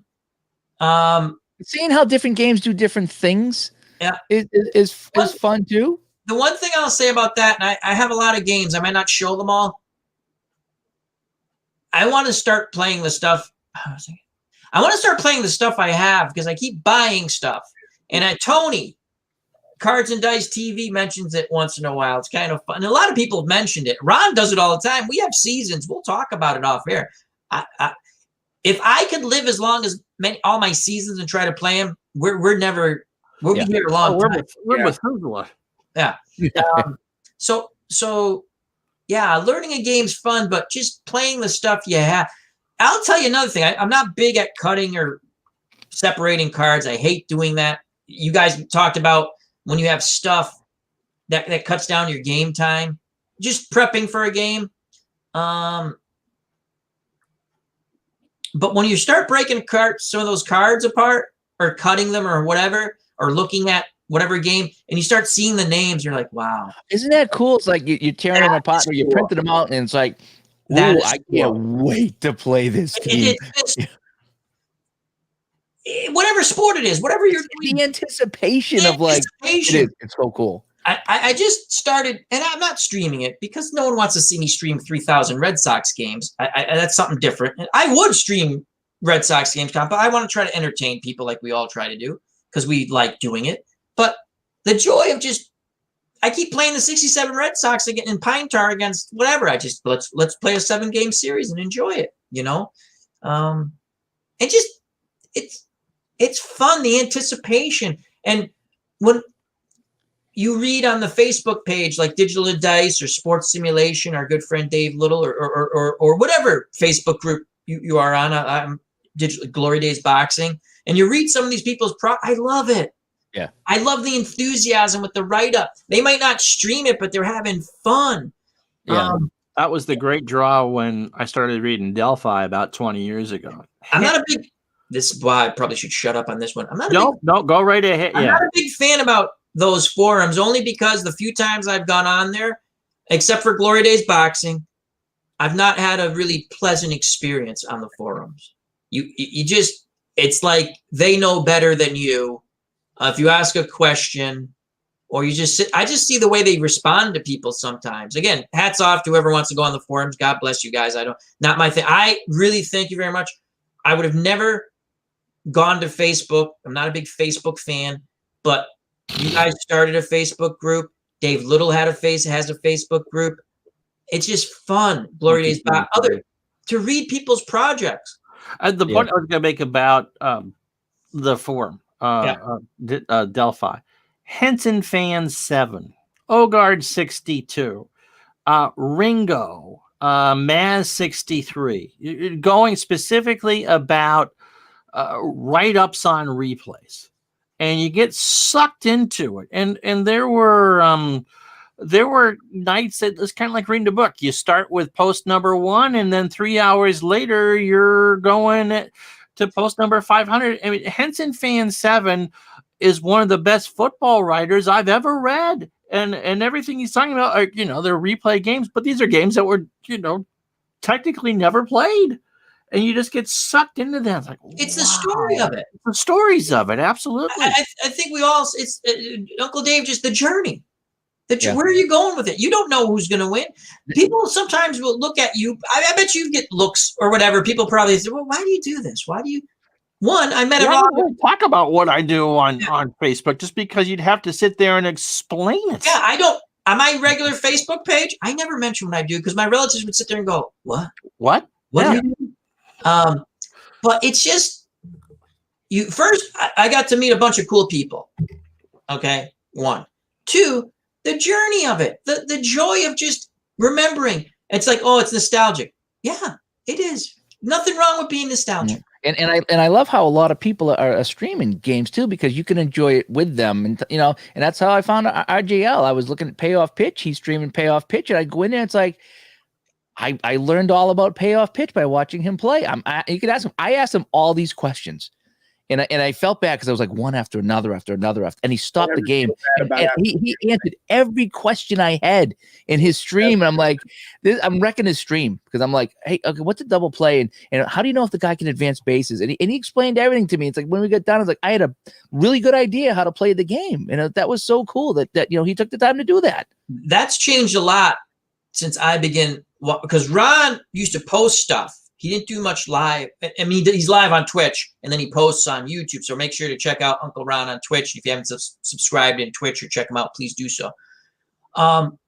Thank you. The streaming. I used to watch streams, and I enjoyed everyone's streams. They seem to now people take their time with streams. I'm going to enjoy this. I'm going to talk to the chat a little bit. You want to go at a clip, but everyone do your own thing. I remember when I tried to play really, really fast and I was done. I'm like, wow, I finished that in like 30. There was actually, you can go back and find it 40 minutes. Like, I didn't have fun whatsoever. I didn't talk to the chat. I just rolled. I went, that's a ground out. That's not me. I'm not doing that. But I think it's a journey. I like the journey with the chat. Some nights are better than others with the game. You can't help it. Yeah. I get big game, and it's 38-2 in the first quarter. Great. Now, I get a little more lucky with having good games, but I'm not doing season replays. I'm doing King Kong versus Godzilla. So I get a little better. But man, when you get a bad game, you're like, oh my God, this sucks. I really enjoy the season replays. I just because you don't know, and one of the things that you learn really early on is that, once you start pressing buttons, rolling dice, hitting the spinners, sacrificing the cat so you can get, something going on, it's a completely different ballgame. And you really don't know what's going to happen. And so it's you and the game and a chat. And sometimes you get Mario Mendoza moments when people who shouldn't be hitting homers and sometimes it's 9-0 in the second. And so let's pull out. So, gang, what do you want to talk about? Ground ball to first. Oh, there's another error. Yeah. There you go. You got screwed in that fight, Godzilla. That's all. I heard they're making a remake. Oh, I'm so there. What was the question again? What do we like most? What's the question again? Favorite thing about? I like learning about the players.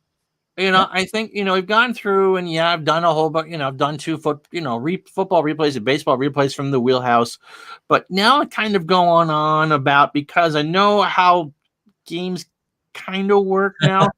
So, Chat. Yep. They'll play in the place. They'll be playing this stuff. Yep. Is learning about players that I'm not real familiar with.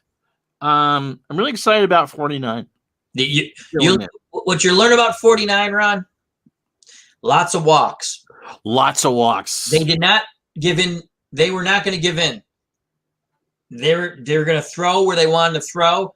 And I remember when I tried to do, every time I've tried to do a 48 replay of the World Series, something weird's happened to whatever game. Like, I think I've tried it twice with Out of the Ballpark, and weird things happen. Can you get the Braves to win that World Series? No, I can't even finish it because once there are two glitches, there's the infamous you can't get anyone out glitch.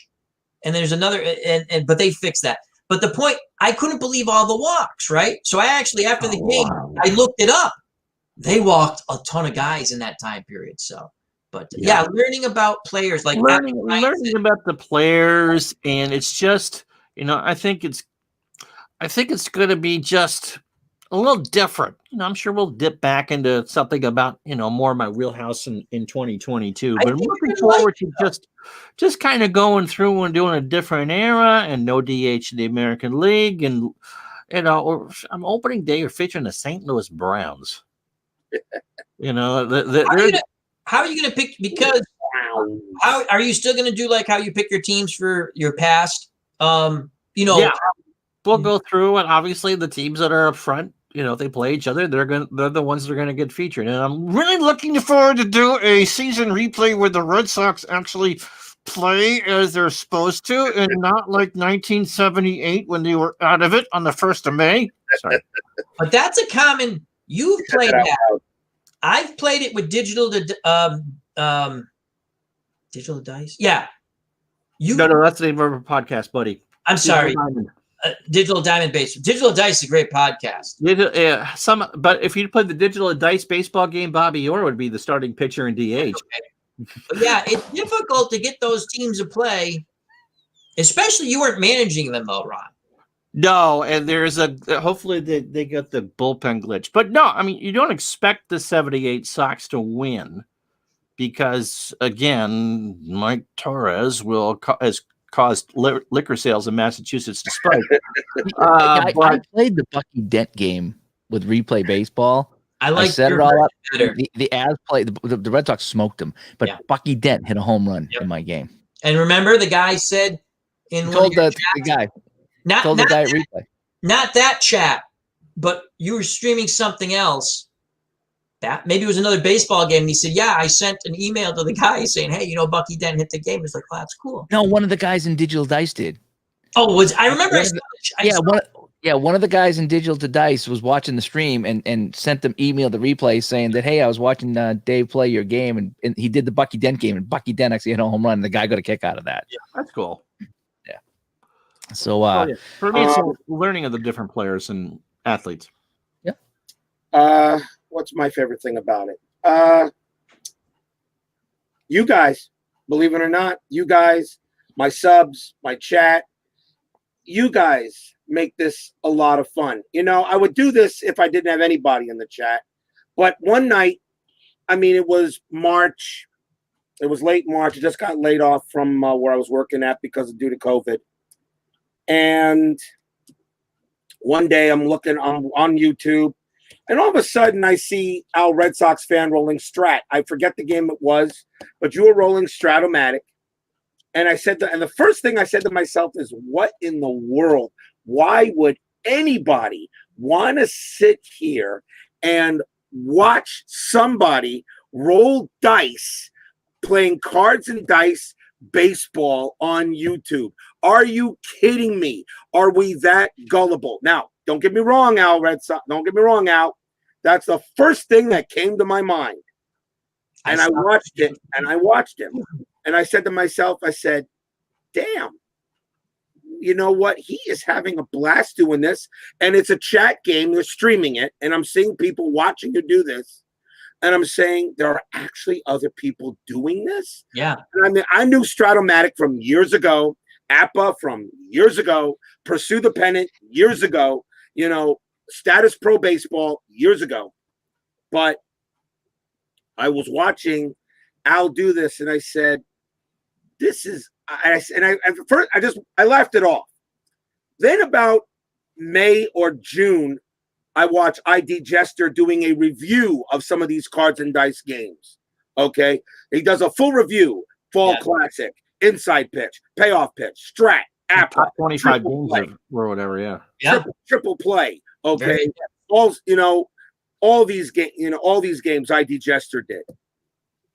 He actually did a review. His reviews are extensive and they are informative, and he goes through every single game. And I said, maybe I should try this. Now, I didn't know what game to do. So I went with ID. So after watching, I didn't like Strat as much as I used to because I don't like the 50-50. I didn't like APA that much early because I don't like pitching that.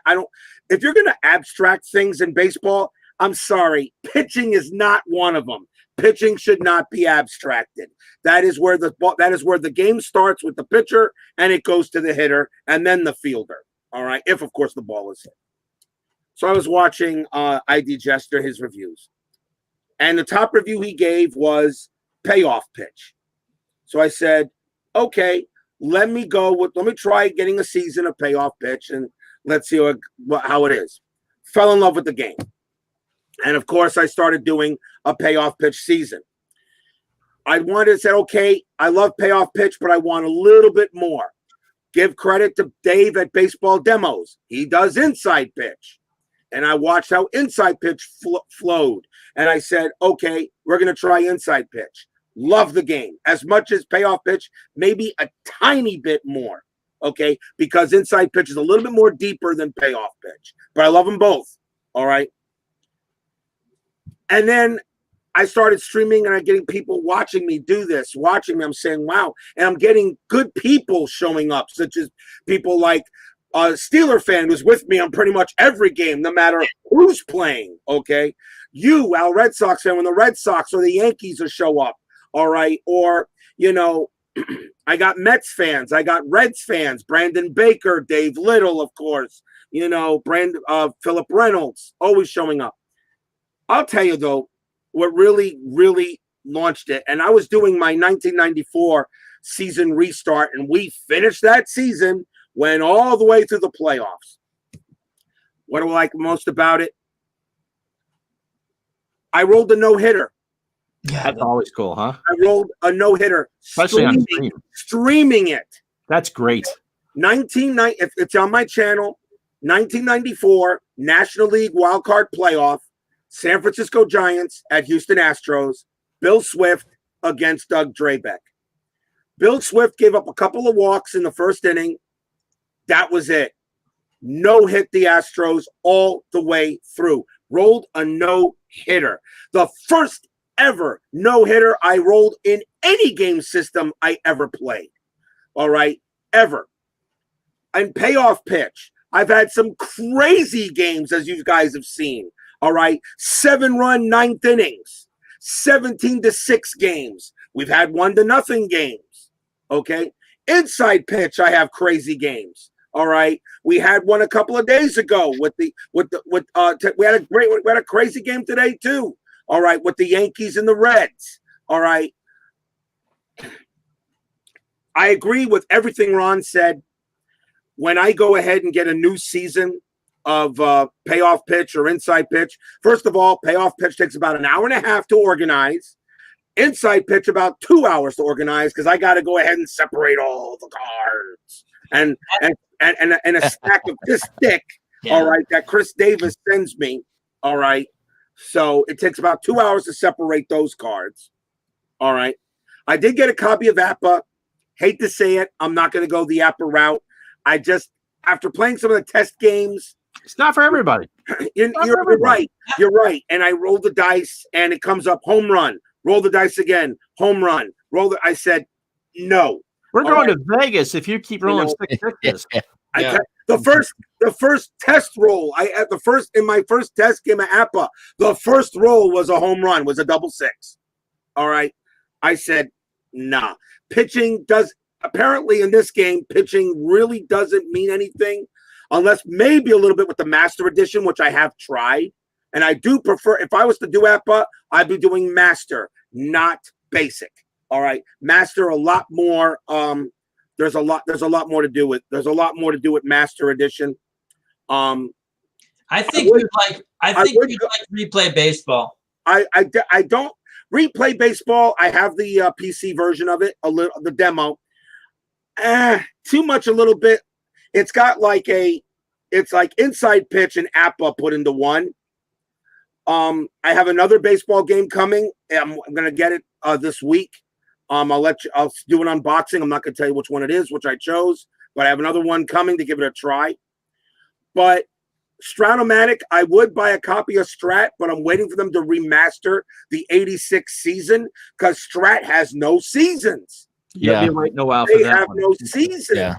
Dave, They have no seasons. I mean, no retro basketball season for Strat. no retro anything. And Strat-O-Matic, I hear, and ID Jester is 100% right. Their customer service is trash.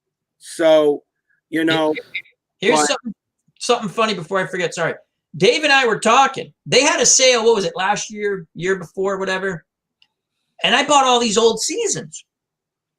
And Dave went back and looked. He goes, like we were talking, we're lucky we got those seasons when we got them, because if you go back now, like you said, Rob, RJL, I got a hockey and a baseball season that there's nothing there. And someone was looking for it on Facebook at Delphi. I'm like, just go buy it. I did, it was, it's not, it's gone. Yeah. So Watch yeah. out for these. Here's the thing: if you're creating a baseball game, any game, or you are going to create a season, please, someone do 1976. Yeah. I know some. I know some teams have it. I get that, but the games I play, please, someone do 1976. That's why I know the 86 season's available, but not in the old card version, which I really don't want. I want it a new, for super advanced, because if I was to do Strat, that's the only way I would play it, is super advanced. I totally agree with the way Al does it. I do agree with the way David Baseball Demos does it. Okay. But the one thing that Strat turns me off is the 50-50. So I could go ahead and have, is because it could all come off the hitter's card or the batter's card. One thing reason why I chose payoff pitch was because the pitcher card is always first, then the batter card. 95% of every die roll, that's done. Yeah. All right. Once in a while, you'll go to the ballpark card. Inside pitch, about maybe 90% of the die rolls, you got to go hitter and you got to go pitcher, then batter. But sometimes the pitcher card does go ahead and, if it's an automatic out or it's automatic star, that's fine. It just shows you the strength of the pitchers.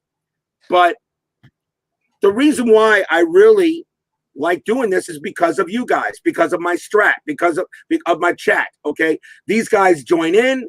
And remember, some of you have watched some of my games. Like, for instance, I did a Mets what was it? It was a Mets Astros game, and Steeler fan 1933, Matt, you know him, Al, okay, who does Glory Days Boxing, huge Astros fan.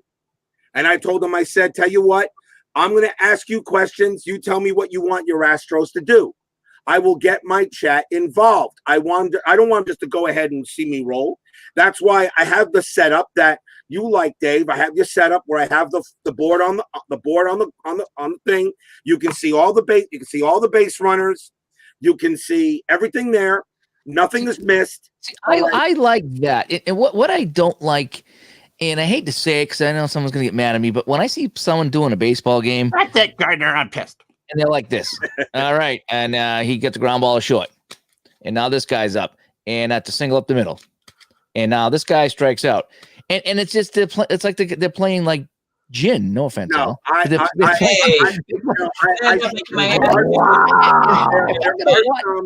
need a little bit of visual to get me excited about it. There are some people out there that I have watched and they just play it, that way. And I said, well, if I'm going to stream this, if I'm going to get a little serious about this, presentation, I'm going to go ahead and make it audio visual. No, you're not just going to see me roll dice and that's it.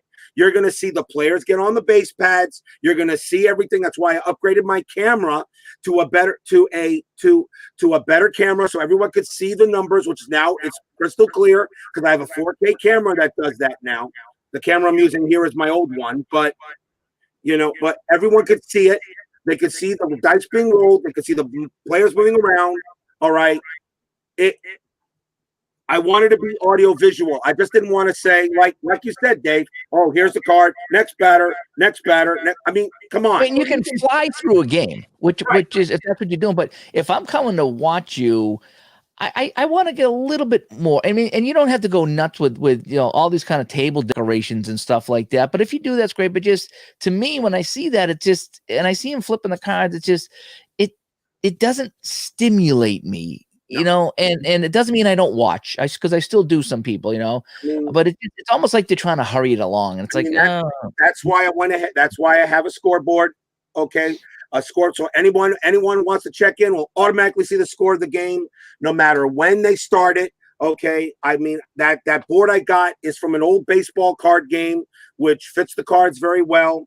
I have dividers, for the lineups, the dice tower, of course, that I use.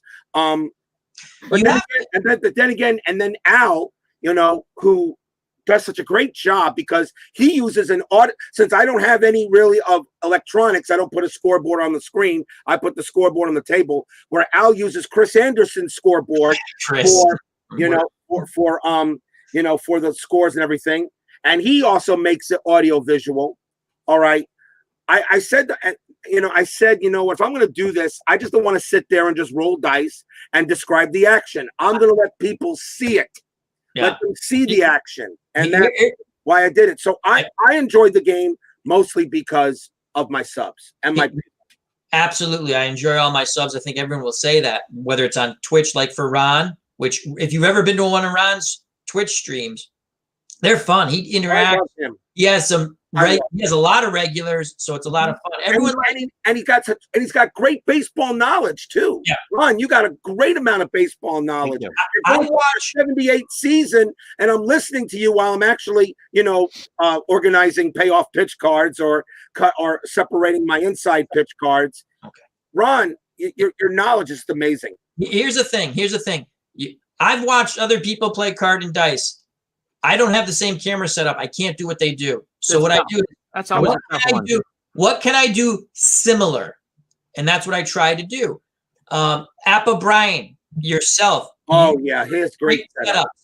Other people have great setup.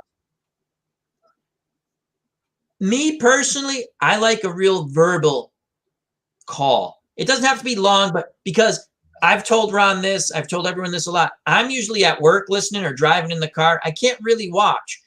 When I'm at work, what I'll do is say hello, and then I let people know I'm at work, because I don't want you to think I'm just hello and I'm gone. I'm not. I like to listen to a lot of people's streams. So I like Ron says, especially to me, baseball, it's a radio thing. I like listening to it. But I learn a lot from other YouTubers. I watch what they do, and I say, how can I implement this? Dave Gardner, he did stuff with I always mess up which football game it was, but he put like the football feel. I go, this is cool. Oh, fast action football. And I've learned so much from Dave. I don't do the same thing because I'm not as skilled as Dave, but okay, I can do this with Excel with the baseball game, or with the quick play hockey. I put a hockey rink on there. I don't think I streamed that though, but I had so much fun playing it. But yeah, you can learn from other people. And sure can. I'll tell you the other thing. The wonderful community we have, and it's grown. And we all have, whether you come to the chat or you're streaming, you all have something to do with it. It's changed since I first started to watch. It's inclusive. It wasn't always inclusive, believe me. And I'll end it at that. But you're more than welcome to come to anyone's stream and enjoy and have fun. My streams are about having fun. Uncle Dave streams, fun. Uncle Ron streams, fun. RJL streams, fun. Sometimes it's about you get the game going and it turns into the chat and the game becomes secondary because people are just hanging out. That's and that's what makes it fun. And you stop and you chat, and that's why on my new screen I got set up. I have like an intermission screen, because if the chat gets really going, I jump into that, and then I can say, okay, let's take a break here, commercial break from the game, and just enjoy the people that are hanging out with you that night, and I like to do that. And I let people are only watching 10, 15 minutes at a time anyway. They're jumping in, they're jumping out. But there are other people who stay quite a bit. I'm not saying everyone stays all the time. I had one of my, I forget, I think it was one of my guys went ahead and posted on my Facebook. I think it was I think it was Darren Scott, I believe it was D Scott, who in the chat, and he went ahead and posted a picture of one of my games on his large main TV. Okay, not on it was like, I think it was a 43 or a 49-inch, TV screen. And he told me, he said, I got you on the big screen, RJL. And I said to him, and then I texted back to him, I said, I know I've made it to the big time when I'm on the big screen. I said, it's, and plus, first of all, it's an honor. I don't take anything for granted these days, especially in not what's going on in today's world. But,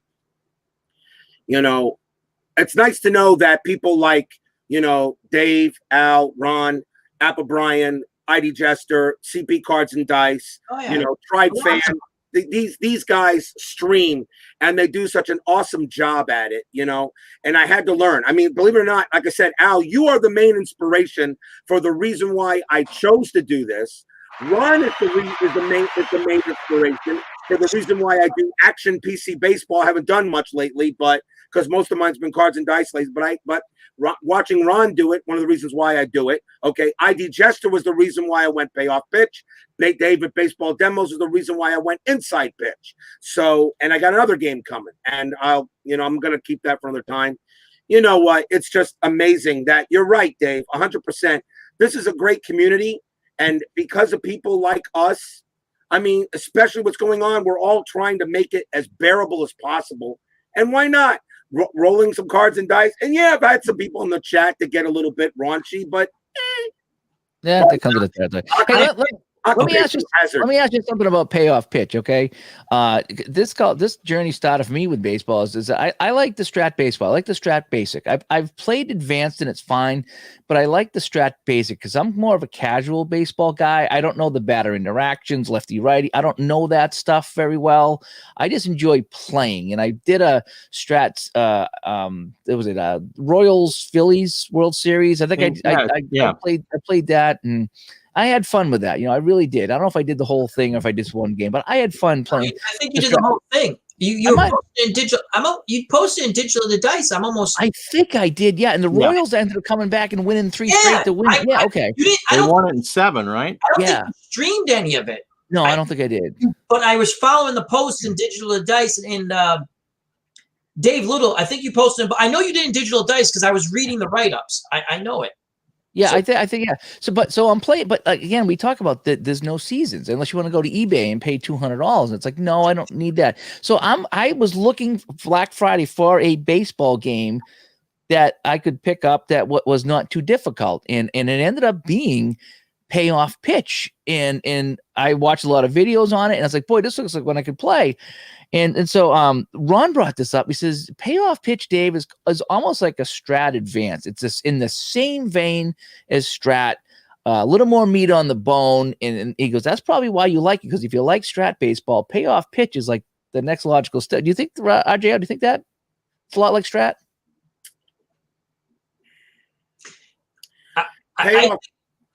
What it is not quick. Similar to strat. Well, I like how it's a 2 to 12 on the pitcher card. So you resolve that like that. And again, it's either the ballpark or the batter's card.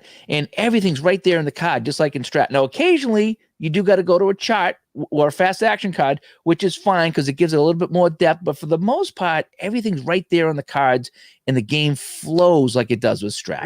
Payoff pitch probably flows better than maybe any other game that's out there. Maybe okay, and I'm not knocking inside pitch, and believe it or not, lately I'm actually having a better flow with inside pitch lately than I am with payoff pitch. But here's the reason. Yeah, payoff pitch roll, usually one dice roll, and it's done. Okay, you pretty much got it. You find out where the pitch, what's on the pitcher card, and then the hitter card.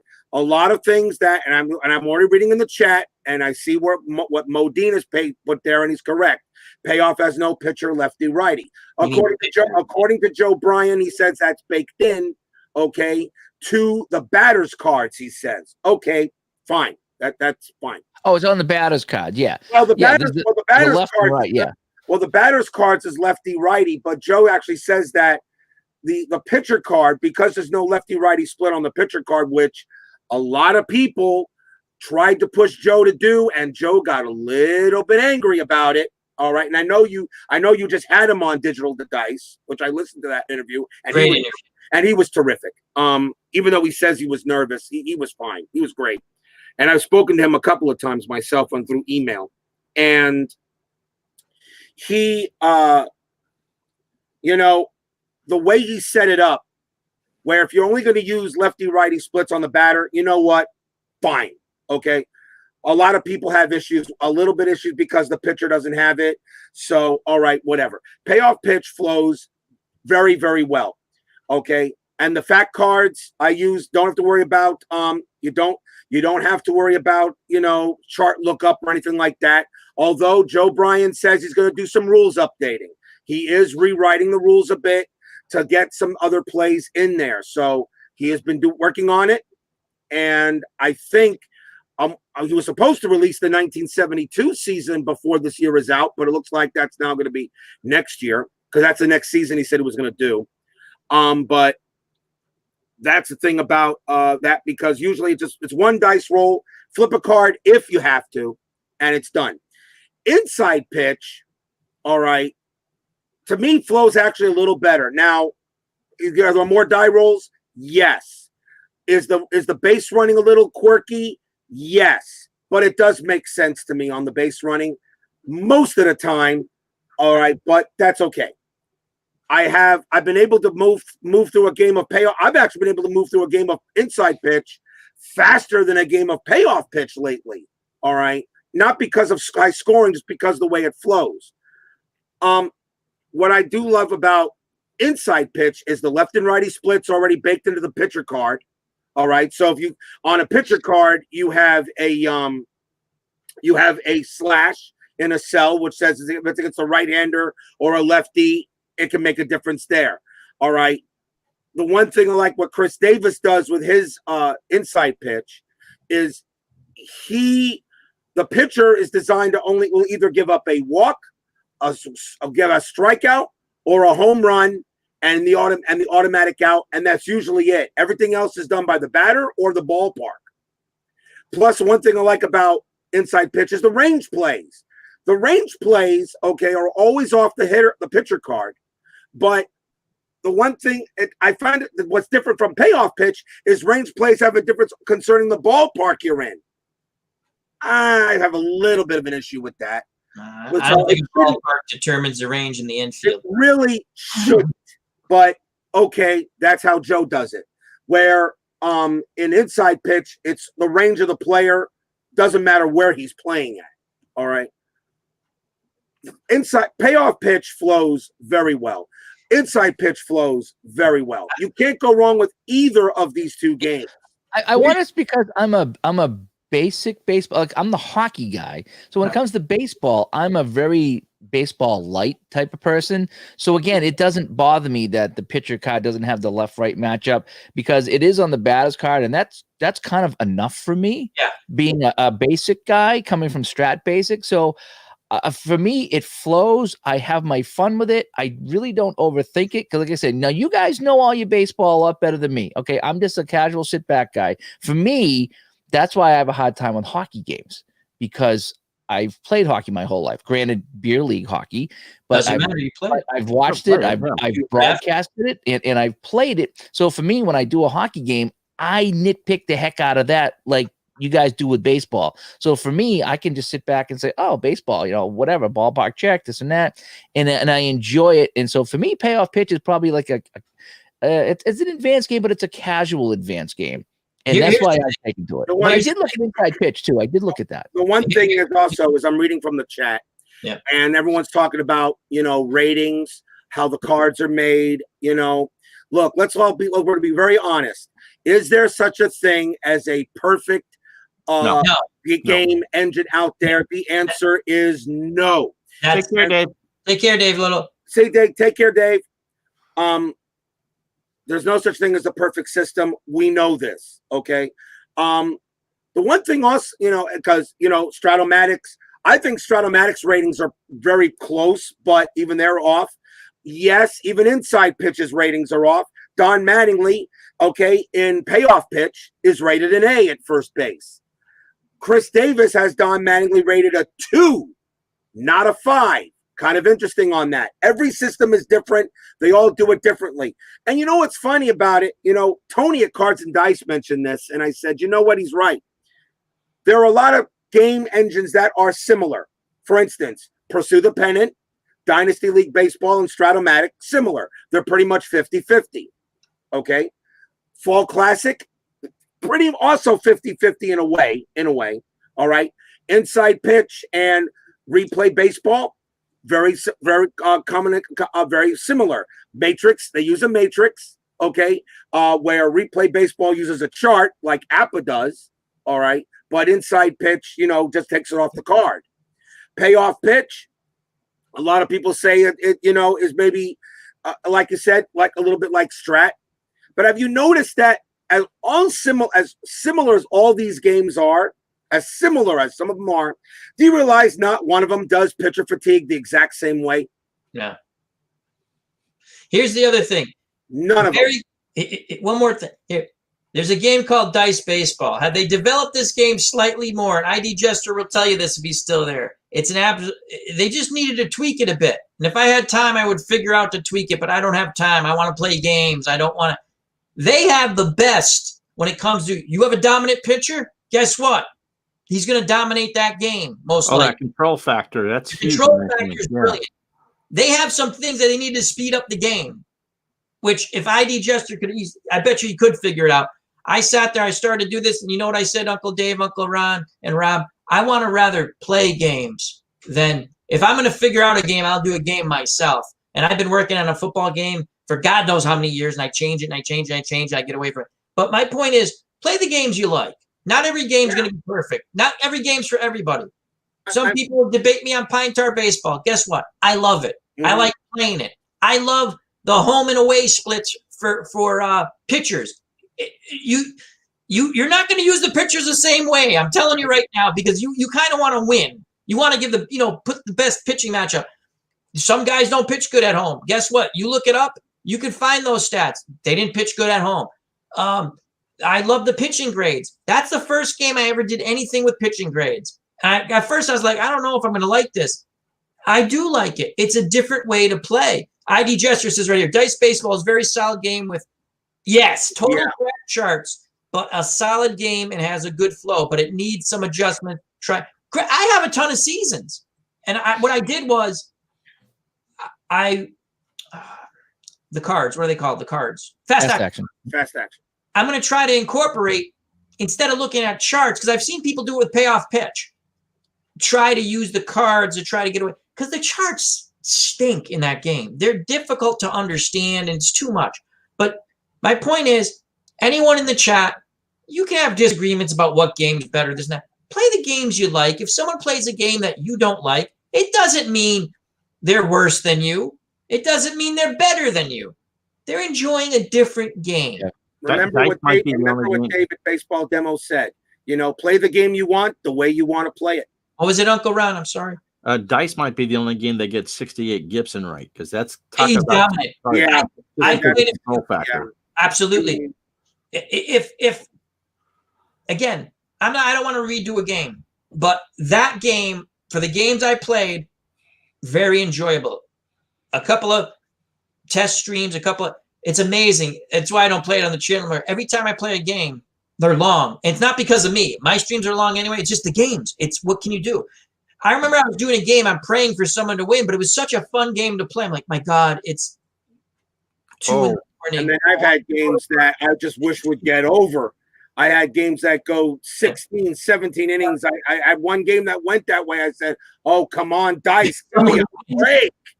I'm tired. Let's get this over with." No, I have a question now. I just thought of something, but first, again, just play the games you like. If you go by someone's stream, you don't like the game, there's no need to be negative in the stream. You don't want to watch the stream, don't watch it. But you can still come and have fun. So play the games you like. Here's my question.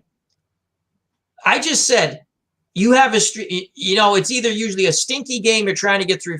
What is the one where you're sitting there, I just want this to end? And mine is actually a really great game, but it went so long. I'm like, Dave, Uncle Dave, what is it? Are the Cleveland Spiders?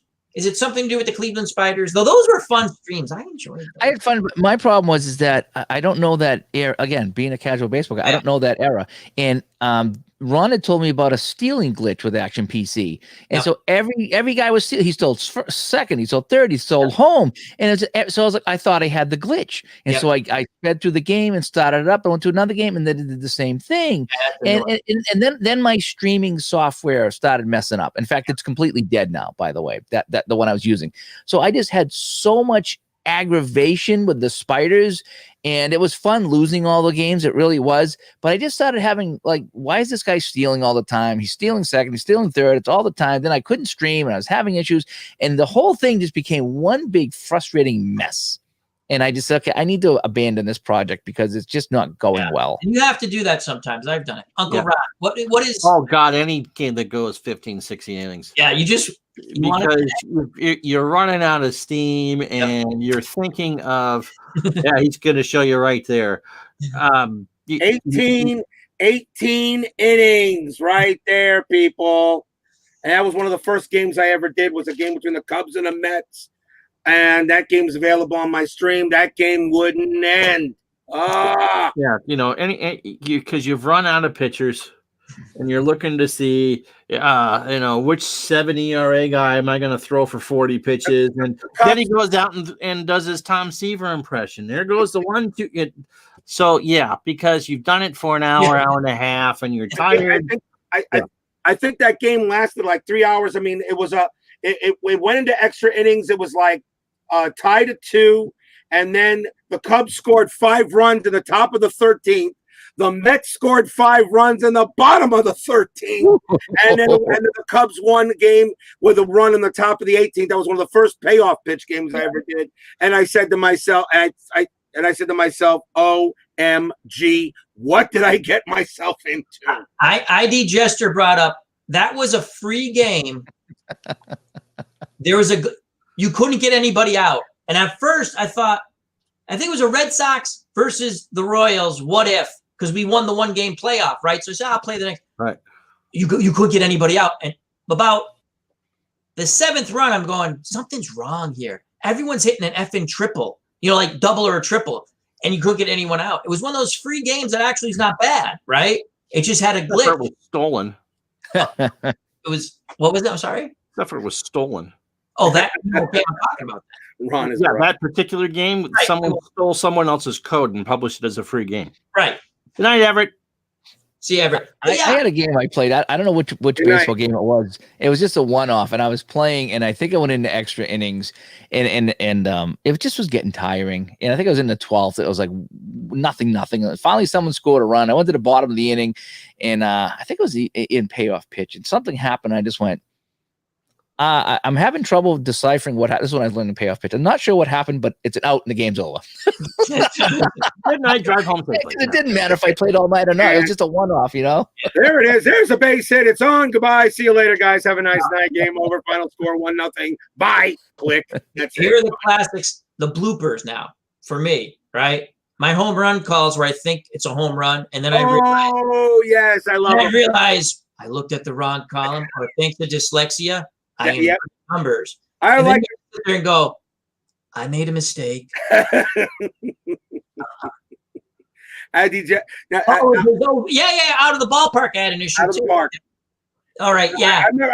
I remember when I was. I don't know what game it was, but this is our Red Sox fan. He hits it deep, and then he looks and goes, "Oh, Sorry, guys. It was a great home run call, though. Great home run. It was a great call, Fucking foul. and it is foul. Channeling your inner John Wasn't that a Sterling. great call? It is far. It is a pop up to second. All right, I got a new question coming up here. We're gonna start with Uncle Ron on this one. All right. What one thing drives you crazy About gaming? about gaming, or when you play a game or something that's what one thing just drives you nuts? Oh, when you think you got some classic matchup, whether it's two good teams or two good pitchers or whatever, and it's 10-0 stinkeroo, and you're okay. Like in a tribute game. or yes, the tribute games where the people were being eulogized lose the games. The Tom Seaver in '69 giving up 5 runs to the Cubs in the 5th inning and throwing a shutout the other 6th inning. What about the guy that almost fouled out? Kobe Bryant. I had to bench Kobe Bryant in the 3rd quarter of his own tribute game. 4 fouls.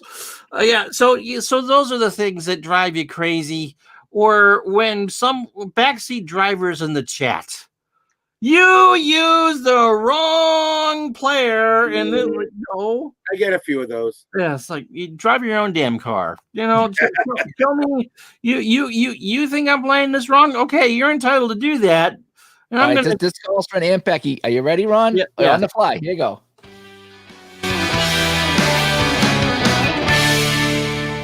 Aunt Becky.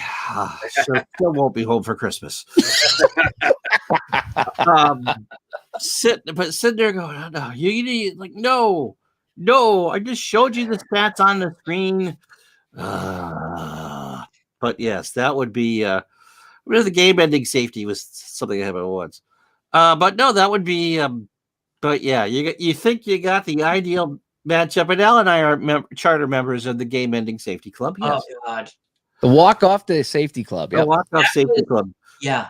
But you're thinking you got it, and it would be like the 7-hour pregame show on ESPN, and it's over. Top of the second, 7-0, and yeah. Good night. Drive home safely. Yeah. So, Al, one thing drives you crazy? Ron probably hit everything on the head there. Now, again, I've done season replays, but a lot of it's offline, and then I'll give a game here and there. The one that I did and put a lot online was a Ted Williams Swan Song season, kind of open world. So, but what drives me crazy is sometimes it just don't go. And I'm lucky; most of they go pretty well. But you get a bad game, and you can't do nothing about it. And then you use the guy wrong, or okay, I play a lot of Pro Strategy Football 2021, right? I try to explain to people, you're going to see different formations because it's just the way the game's played.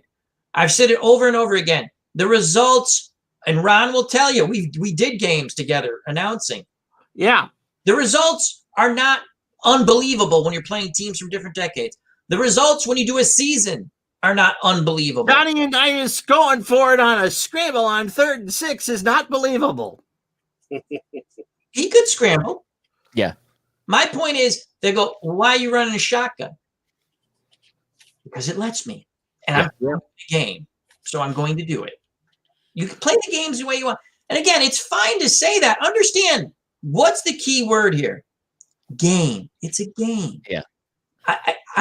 It's a game. Believable. You touched on something, Al. Yeah. When you get a bad game, and what drives me nuts is that, I'm playing a game, and I like to, before I stream, I like to play a little bit to make sure I get the flow. Okay, so whatever. And then you turn on the camera, whether you're live or whether I'm recording it, and you get all the weird stuff that could possibly happen. And stuff that it just doesn't flow. A fight to start the game. Didn't you have that one? Start the game, or a fight with a minute left, or like 10 penalties in a row. And it's just like, man, this hasn't happened ever. And now I get the camera on and I'm playing this game, showing it off, having some fun. And I'm like, oh my gosh, I have a headache now because I get all these things I have to go look up because it's all the weird stuff that I don't know all this. I know 90% of it, but this 10% I still need the reference cheat for. Chart for it. And it's like, oh my god, it's like I can't stream this. I can't record. I gotta start over. That's a tough thing when you're doing card and dice, and even with Strat, sometimes something comes up that hasn't come up in a while, or payoff pitch. I'm sorry, Pine Tar Baseball. I'm sorry, and I'm sitting there going, "Wow, I don't really remember." And you have to stop, and I go, "Okay, I apologize. I have to look this up real quick." But yeah, most of the experiences are good. But what drives me crazy is I just want people to come and enjoy the chat. If you don't want to be there, that's fine. But I'm just not talking about the game in general, not so much the chat. Like, Okay. Even if you're playing by yourself, something like if the red die keeps rolling off the table. Oh, you know, that happens. I did that the other night. First roll of the game, I grabbed the dice. I have a whole bet. Thank you, Nurse Teresa. I love you, by the way. I used to lose when I first started playing card and dice. Ron will tell you, I made up a character, GGO, the white die. I would roll it, bounce up. I couldn't find the little bastard. So I gave him a name, a personality. He didn't want to do it. He didn't like doing it. You're working me too hard. And then I wasn't bright enough to have dice right near me. Again, when I started, it's not like I had a ton of dice. I had 5 dice. I remember. Yeah, and I'm sitting there going, I have to find this goddamn dice because I don't have I did that the other night. I was live in the first roll of the game. I think it was one of the PC replay games. I was rolling my own dice, and the red dice hit me and went under the desk here. And I was like, now I know how Al feels. That elusive red dice. Here's the thing. Middle of the stream, but kick things off. And it's amazing. And you get mad. You're like, oh, son of a, I want to just kill the stream. That freaking thing can bounce, and then it gets to places. And now I think this is how weird I am sometimes. I think if I was a dice and I bounced off the table, where would I be? I'm not going to be where you think, and I usually find them. Yeah, the whole thing idea about what Rich said, someone getting thrown out of their tribute game. I was feel bad. I was Banner. RJL, you didn't see that episode of the Banner. I should go see if I can find that. Someone who shall remain nameless accused me of having a fake banner, and no, that's not a real banner. And so I grabbed it to show somebody that it was real, and I got tangled up in it. I've heard of this, but I've never seen it. You've never seen the. I have to go back and watch it. I gotta see that. Dave had me peeing my pants, laugh. Well, someone to be renamed nameless. Excuse me, I already messed that up. Someone was telling me I was peeing my pants laughing. It wasn't Bruce Banner, Corey. It was ABC Sports Banner. I don't know what the thing is. I was streaming every night back then, so I'm trying to find it. But it was it was one of the support chats. Yeah. So and I guess that's what drives me. Yeah, the red die. Actually, you hit it on the head. Losing a dice and just sitting there going. And wow. Anytime you get taken out of the immersion of what you're trying to do. Yeah. Or the dreaded phone call, right? And now I have, before. This is your second notice. Your car warranty is about to expire. We are calling from your credit card company. You're bad. You give us money now or we shut you off. We are from the Department of Government. Yeah, that's your point. We're here to tell you that you owe us money. So you get these phone calls, and even if, like, I'll take the phone off and I'll have my cell phone on mute, and I'm looking, I'm like, well, that's a relative. I actually have to take this phone. Yeah, you gotta take that one. You can't help that. But yeah, that's got down Todd for that Floby commercial. We got yanked off of YouTube that night. Oh yeah, I remember. I heard about that. But I grabbed the screen grab of the cat. The cat, is about to get Flobied, and the look on that cat's face. When did you get that ABC banner? That's the one you got wrapped up in, right? That's the one I got wrapped up in. That was the first one I got. What month was that? Maybe I can find that clip. ID did a video of that too. I don't know. ID did a video of that? Did the wrestling thing. You did the Fire Pro wrestling of me versus the banner. Yeah, that was absolutely hilarious. Banner abuse. My God, I gotta watch that. I don't remember when the exact date was. That's funny. Because then the ABC banner went behind me, and then I got this gigantic CBS Sports banner. I used to like when Emily the cat would bite Ron. Those were the classics. Cat come up and go. Oh, we do the post game shows. The post game shows when I was working with Ricky Keeler, and she'd be upset because it was after 10:30, and I was supposed to spend time with her and not be talking about. I'm going to tell people right now the opportunity that people lost that you could talk to people who actually covered a team that you watch. That was so much fun. I mean, because we talked earlier about not, people not. I found it. I think I found it. Okay. And now a flashback. And now a flashback. All right, here we go. I'll share this with the group. Hopefully we can stream. It is my video, so hopefully. All right. YouTube, it says Dave Gardner's video, so you can't do anything about it. Right. All right. So. Yep. Okay. Yep. This is definitely it. From May 15th, 2020. So here's Ron. I'm gonna make that full screen. Hang on a sec here. All right. So here's Ron getting the banner. Go back and start the audio on that. I don't know if I can share the audio. But Sarah, help! I'm trying to show Dave that I really do have a banner, and yeah, help! I'm serious. I never saw this. We can laugh because Ron's okay. I am so sorry, but that is hilarious. No, it was absolutely hilarious. He's like he got pinned. There's a 1, 2, 3 right there. Ron, he got you beaten get your shoulder up, Uncle Ron. 3. He got beaten by a banner. And then watch the hand. There's going to be a hand that comes in here. You're going to see a hand. we had such a. I'm laughing. I'll bet the chat was going nuts. He's like, screw you, Gardner. Screw you, Gardner, the whole time. Pretty much. Yeah, see the hand. Oh, God bless. I think there's a couple screw yous right there. Yeah. Lots of he's back. That was hilarious. We can laugh because you're okay, Ron. Yeah, well, I would hope so. Oh, so that was the banner. Awesome. That was the banner, and then the ID does the Fire Pro Wrestling with Dave and I, the tag team. We lost to the banner. And we lost to the banner, and who were you fighting against? It was the banner and ID. Who was the other one you put in there? Because that was hilarious. That was absolutely hilarious. Am I gonna take on the banner and on it? See, no, the banner is secured to the wall. It can't hurt anybody anymore. Uncle Ron's won. He's defeated the banner. He defeated it. Sure I did. Streaming with your mic off. Oh, yeah, that's another.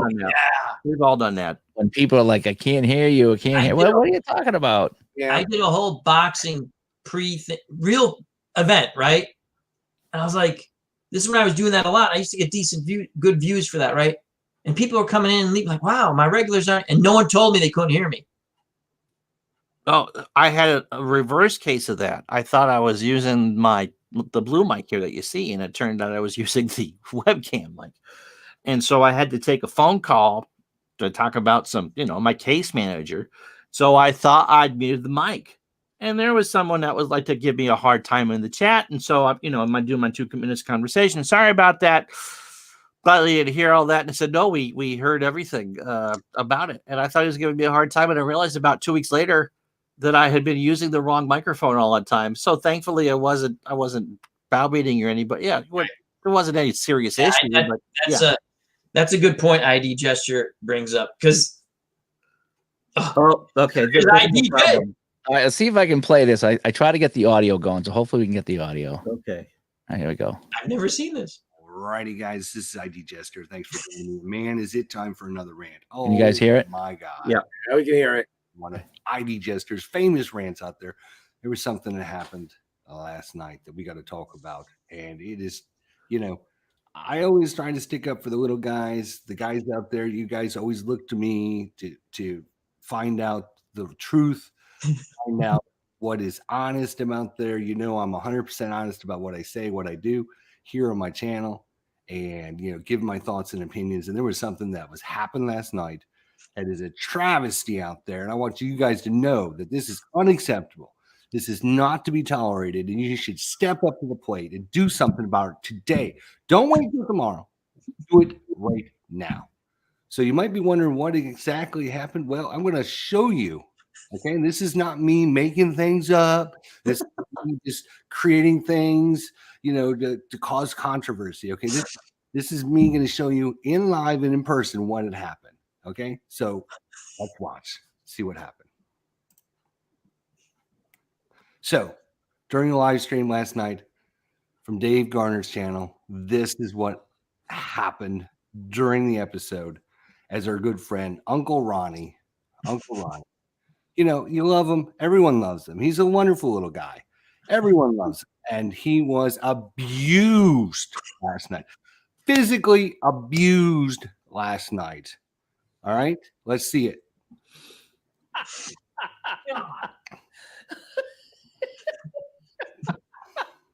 Oh man, you guys getting all this?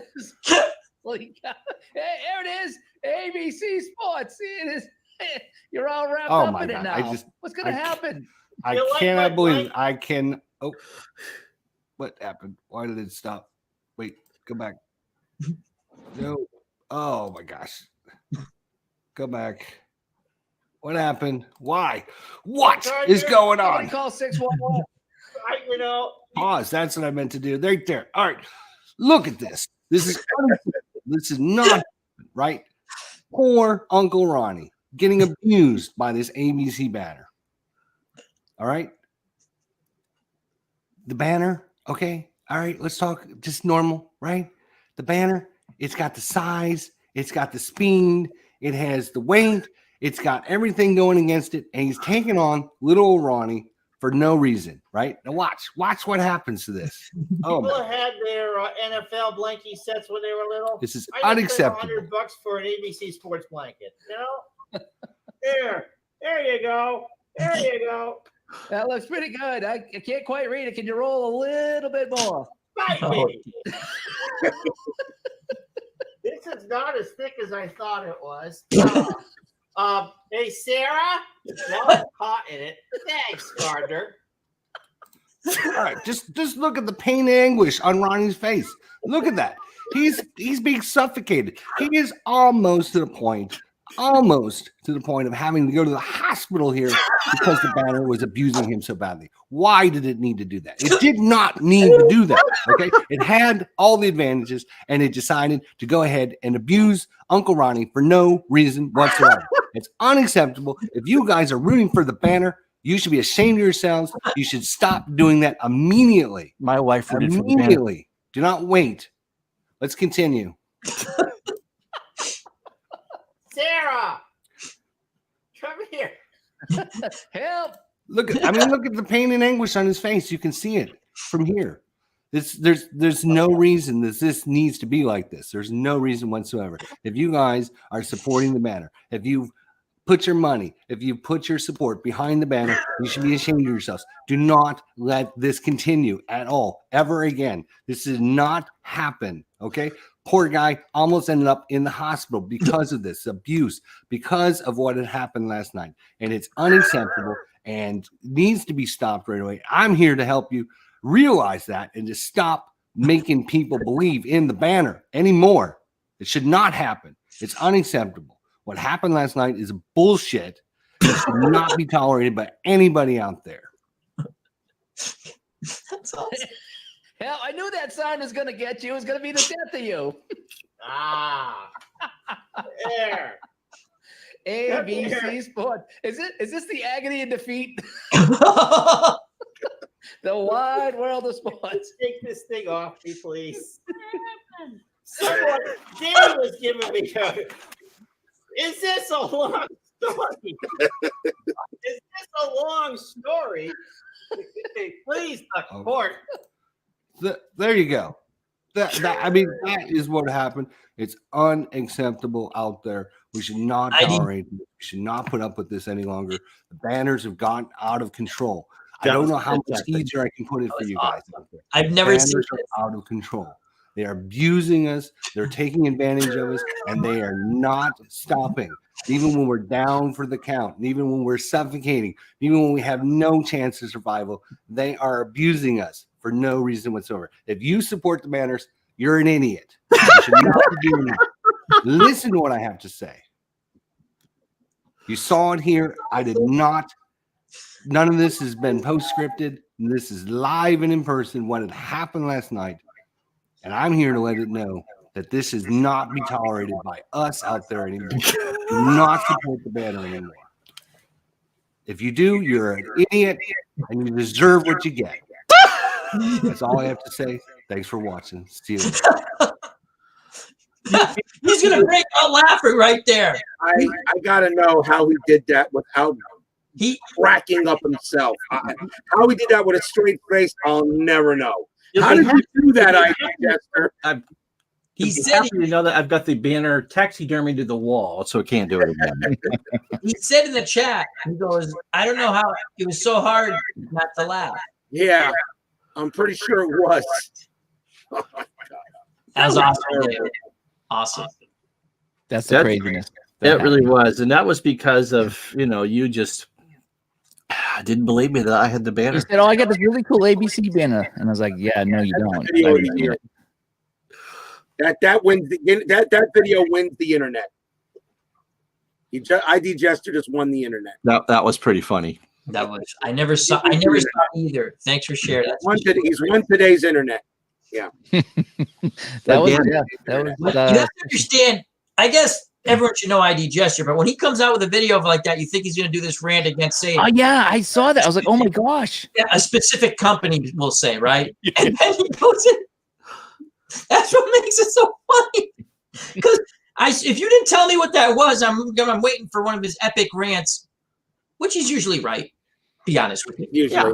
And so I'm waiting for these, and I'm like, but I know because you just told me, but it was so funny because he does it just like, I'm going to tell you about this game, what's right about it, what's wrong about it. And that was awesome. That was freaking awesome. I'd love to get an NBC banner. I just don't have the room to show anymore. I mean, I've got 2 walls of my bedroom taken by sports banners. I mean, that CBS thing is huge. Yeah. That was the second one you got. Yeah, it was the second one I got. And I actually got it for the same price as the ABC Sports banner, but that CBS Sports banner is 4x7. And my poor wife, I remember opening that up because the ABC Sports one, it's good size, but it's clearly an indoor banner. The CBS one, that'd be awesome to get an ESPN banner.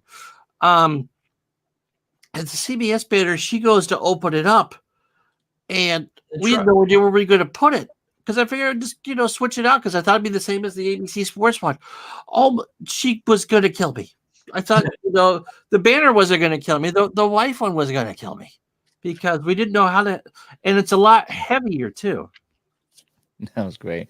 I got one last question here for everybody, and then in the chat room there, and then we can kind of head out. We've had a really good stream tonight. We've had a steady group of viewers tonight. It's been a lot of fun tonight. The chat rooms were great. All right, here's my last question I have for you guys. How do you justify a new game or a new season? Damn, what do we do? Seriously, Did we do something wrong? seriously, it's like, how do you justify that? We all have way too many games and way too many seasons, and we still buy a new game or a new season. So, all right, Al, you go first. I'll do my classic. This is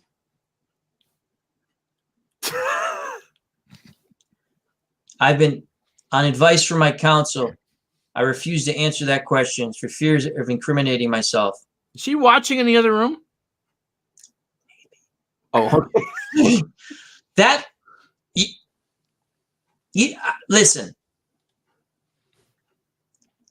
I see guys play different games, right? And I'm like, God, that looks cool. And I have this season in 14,000 other games, but I don't have it in that. It's 15. on sale. Oh my God. That's the best one. It's on sale. Then you start justifying it in your head, right? Yeah. I'm like, wait a second. I'm saving money if I buy this. Exactly. I'm saving us money. Because I'm going to get this eventually. I'm going to pay full price.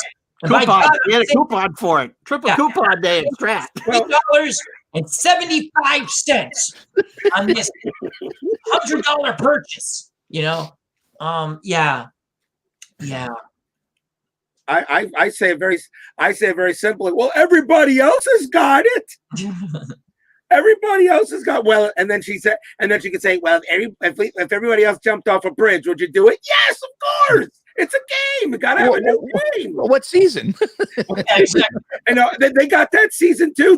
I said, honey, You know- listen, they want me to play this season. No, I thought, man, no, they want me. I got to do what my customers want. They want me to play this season, so I have to get this season. See, the one I really want is this one, which I'm going to get anyway. But I'm going to get this one too. I need a mod. There's someone we have to kick out of the chat room here. Can someone jump on this guy right here? Oh, geez, Banned. You are banned, Tribe fan. Turn in the man card right now. Yeah. Then again. Oh, wait a minute. He is the fan of the Cleveland Baseball Club that will be formerly known as the Indians. The Cleveland Redskins. That'd be funny.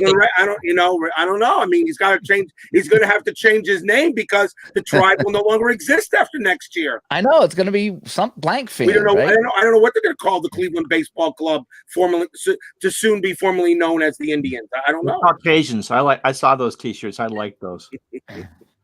Shame on you. I like this. The free shipping. That's another good one. Yep. Free shipping for a download.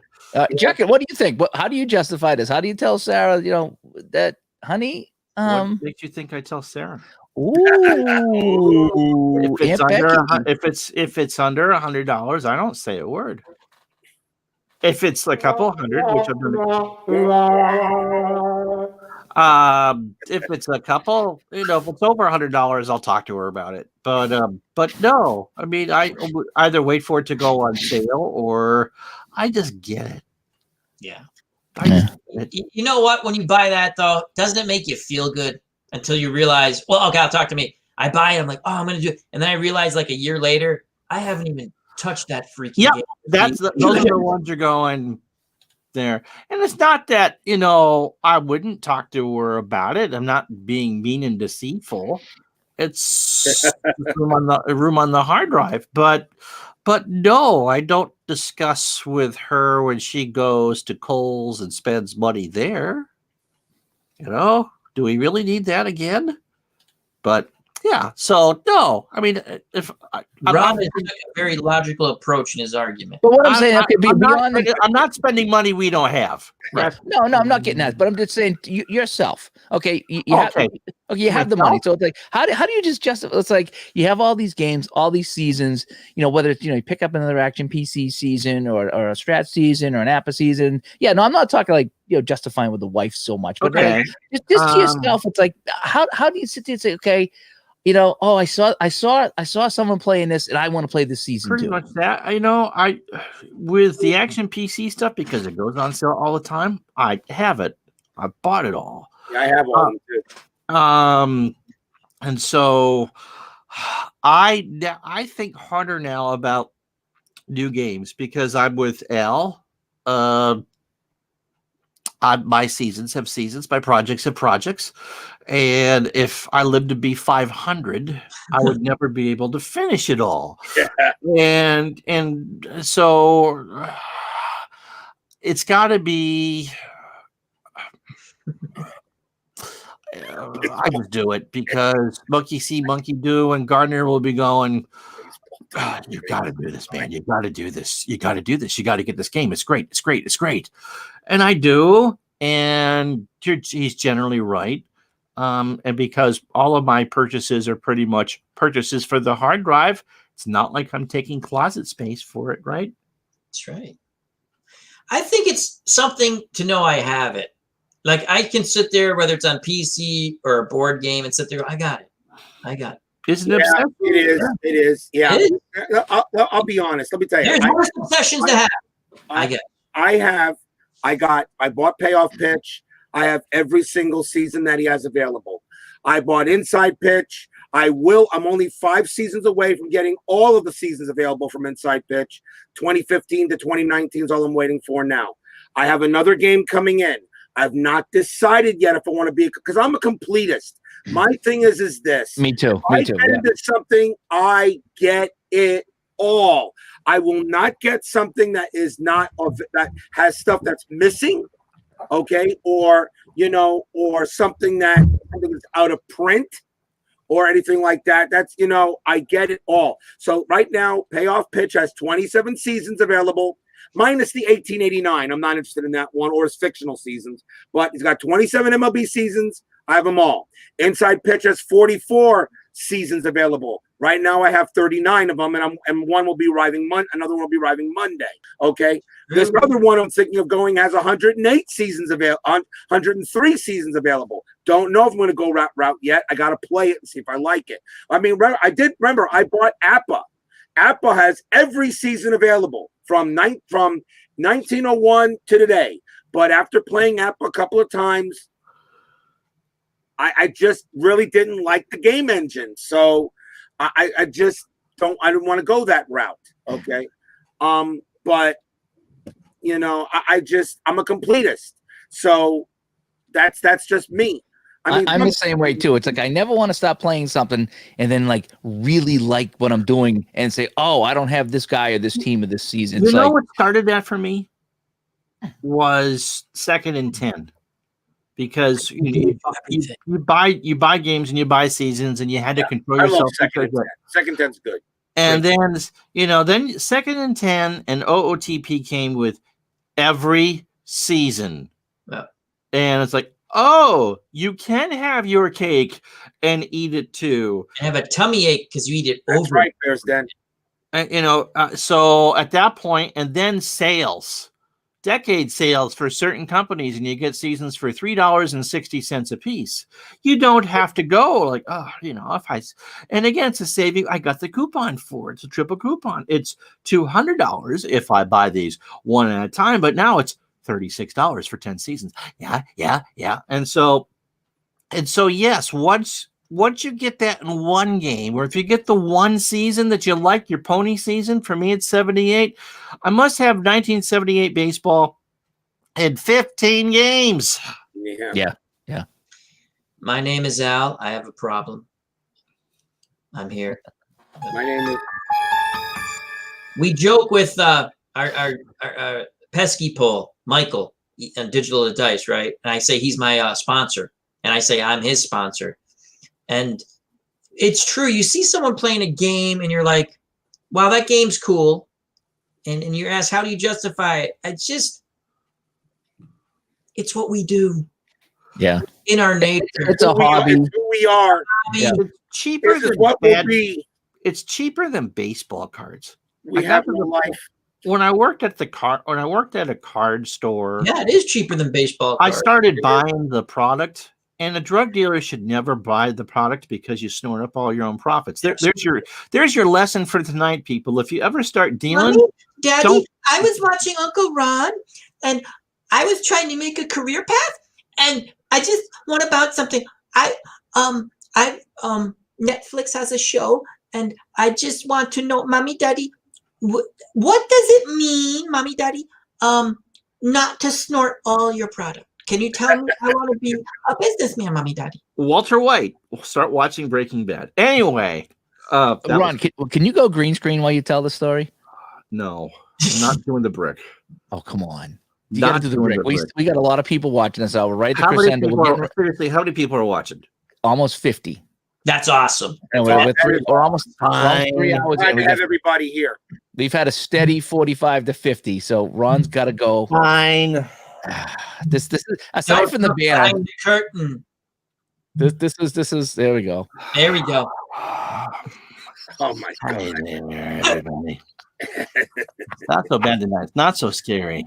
It's not quite as bright in there. That's why. Yeah. No, it's the same amount of bright. What was like? I don't. What the hell was it? Oh, Sean made the point about I'm buying everything I buy is digital. There's no actual space taken up by anything.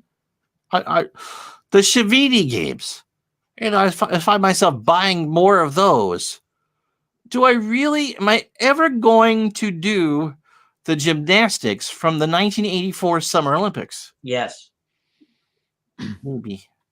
You're going to be there one day. But I have it. Yes. But I have it. If I ever want to do a replay of snowboarding in the 2016 Olympics in Sochi, I can do that.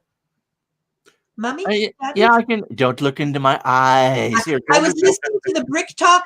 Give me your credit card. I want to buy the Soshi dish streaming game or something. Uncle Ron, buy it. You went ahead and did the sculling tournament you did in that in that Olympics thing, didn't you? Yeah. I mean, I've got it all, but rowing. it's one of those. Yes, of course. I mean, where's the creepy thing so I can have the brick thing go through it? The cool thing is about. Let me get out of the way. No, there's no pictures. Is that the blue? I'm wearing a blue shirt today. The blue also matches with the sports banners. So I think I kind of incoming message from Big Giant Head. but so yes, and so yeah, I guess it, the obsession with the completeness just because you can. Yeah. Can I shut off the green screen now, Gardner? Sure, we got our ratings. How many people dropped when I did that? No, they like that. Oh, they loved it. People energy level A little too high, folks. Let's bring it down a notch. Let's keep everything calm. I have curling. Laka Gad, I mess up his name, but he has, I think I've heard of it other place. He has a highlight game. Laka Gada, God, I mess it up. Yeah, I saw that Play.com was pushing a. They do. He made an Excel helper, he said, and I've watched it. It's actually, highlight was big for a while up in the Northeast. Obviously, it's still big, but it's Connecticut because it was legal. Yeah, you were talking with Joe from Payoff Pitch, and you talked about those niche games, and you brought up the sumo wrestling. You can find games for anything now, and I bought a horse racing game just so I could say. Alan Shaw also has. That's right. I've watched Alan Shaw do the highlight a little bit. And, I got a horse racing game, and it's fun. And how many times? But I've already got my enjoyment from it. Log Act Alive. Yes. There he is right there. Again, I mess up his name. He comes to my stream. I apologize. But Todd, I've got a biathlon game. Yeah. Roberto Chavini. Chavini's got a biathlon game. On the Payoff Pitch sidelines, right? Yeah. What is it? Precision gaming, Precision right? sports. Precision games, yeah. And you can also purchase Glory Days Boxing on where you purchase Payoff Pitch. So remember that, folks. Absolutely. ID, hold on. I'm trying to figure out because I can do the cards because they're 8 to a sheet. I think I can do that game. Which the sumo wrestling game. Oh. Yeah, I got to read on that. It's a long instructional game. There's a lot of instructions. And it plays quick. Yes. Oh yeah, he did a couple of rolls. The whole design was that they would be as fast as the real matches. Yeah, it's a great stream. There's a lot of sumo wrestlers in that. I don't know any of them, but there's a lot of them. Pretty good. Yeah, they're all. I used to love watching that on Wide World of Sports. Yep, that was one of those things you sat down and I sit there and be excited because it's sumo wrestling. And then the other thing was those nutbags who used to race the motorcycles on ice. You ever? Yes. With the spikes. Yeah. Is that the one when they hooked up and sometimes they went too long? They stopped. They took a picture and then they come back in and they put them in that same position and restarted. I just remember sumo wrestlers. Like if they go too long, they stop. No, and I think wrestling. No, they take a picture. Okay. Is it? Oh, there was one I saw, and then like they come back from the break and they look at the picture, and the referee sets them up as they were when they were fighting.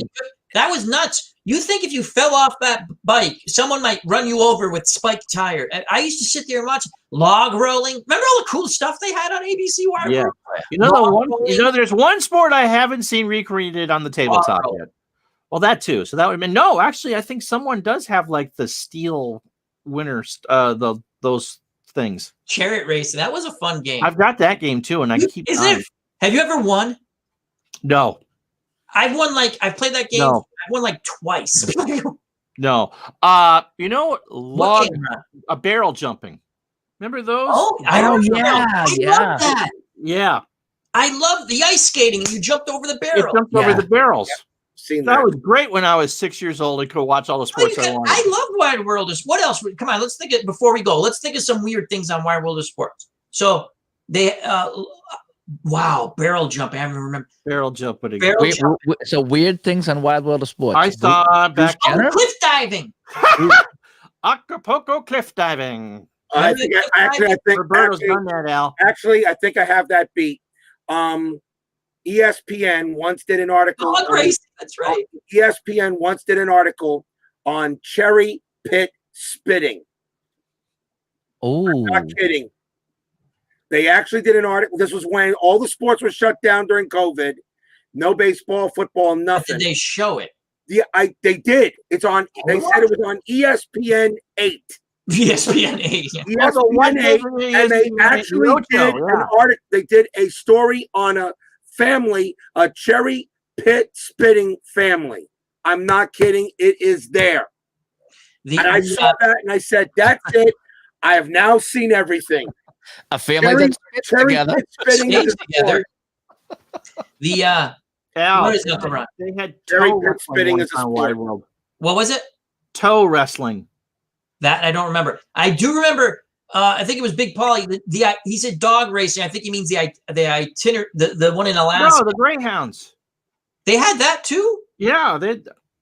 I mean, I know dog racing. I used to like to go to the dog races, but watermelon spit. What was another? They had then you had the classic, the one of the greatest sporting events I ever saw in my life, the Battle of the Network Stars, Robert Conrad versus Welcome Back Cotter, whose mind is Gabe Kaplan in a runoff. You can find it on YouTube. They were running. You guys remember the Battle of the Network Stars. Love that show. Adrian Barbeau in the swimming competition. Oh my God! There you go. Who is the girl from That's Incredible? Kathy Lee Crosby. Remember she fell in the water on the show. Remember that? She was doing yeah, exactly the log rolling. And I got a log.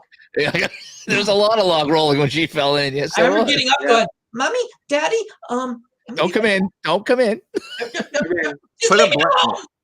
45 seconds, please." Someone's got a competitive eating game, and I don't think it's Roberto. I never liked the hot dog eating contest because it was absolutely gross. Yeah, it is. I don't like. Oh my God! I that was on That's Incredible. On Monday night, they had the log rolling. She actually was pretty good at it. I still say they did that on purpose. They knew she was wearing a white blouse. What do you think happens when you? Yeah.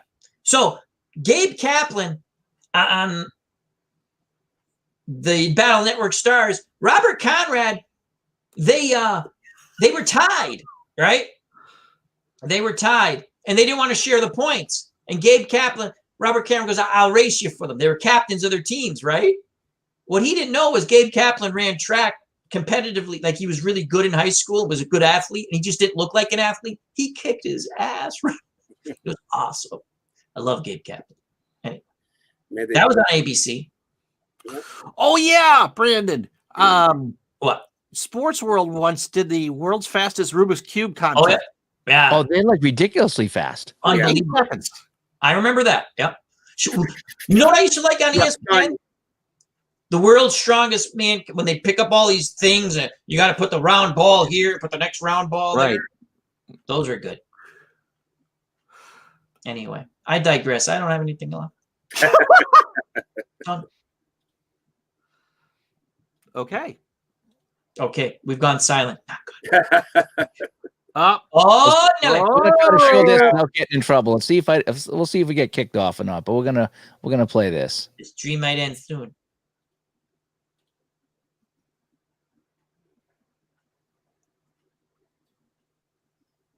oh, it's a real cube.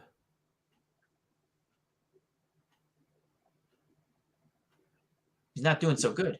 No, he's just looking. He hasn't started yet. Okay. Oh my God. I hate you. Tonight is how we feel stupid on the internet. Yep. Wow. That moment when you know that you are not as smart as the guy that just did that. Can you go back there just for a second? Look at his pants for a second. Oh no! Come on, now. Don't get the weird happen to that kid when he do that. No. No. we're not going. You can go look at that later, Al. I had the hint booklet and I could solve it with the hint booklet, but it would take me like 10 minutes to follow it. But you know what she did? She went down cellar. She literally peeled off all the colors and then put them on. Yeah, I remember. How did you do that? And she's like, "I did it. It's not that hard." I was like, "You did that? I can only do 3 sides, right?" 2 years later, she goes, this is when we were a kid, right? She goes, I peeled them all off. I'm like, you son of a gun. You peeled off all because I didn't have like I had the one that you could peel off. I had the generic one. I didn't have like the true Rubik's Cube. Still works. Todd B says marble racing. I watched that. Those are great. Those are great. That is the most awesome thing ever. I watch that all the time. Marbula 1. I subscribed to it. I watched this and I said, dang. At first, again, I thought that was nutty. And I'm watching it. I said, you know what? This is a lot of fun. I did. I mean, that's great. Sometimes marble racing. The guy who actually is it the Australian guy I like to watch, the funny guy? But he called it. It was hilarious. Oh. Yeah, Marbula 1. Love it. Love it. That's genius right there, too. That's genius. This is fun. This is fun. That's awesome. That is genius. Gels. That is what you call intelligence, to make a track, to have these marbles go around it. That's just pure genius. He has marble fans. And they do play-by-play. Yeah. And it's funny. And you really don't know who's going to win these races. These are so elaborate, too. I think the green's going to win. Got it. Look at that. Oh, wow. The blue-white got by him. What a race. It's not over yet, folks. Here comes green. Oh! No, it's 18 laps. 18 laps. 18 laps. Holy cow. And everything is all handmade, too. Yep. That's incredible. It sounded like Mousetrap. Very much like a mousetrap. Yeah. He even does qualifying, too. He does not just the actual race, but also does qualifying before the race. I love the audience. That's awesome. That's just beautiful. I've seen that too. I love watching those. That's good awesome. call. Good call on that. My wife likes those as well. When COVID was just starting out and I was stuck at home, and I said no sports, and I saw marble racing, I said, "You've got to be kidding me!" I turned it on. I said, "You know what? This is awesome." They've also got Marble Olympics.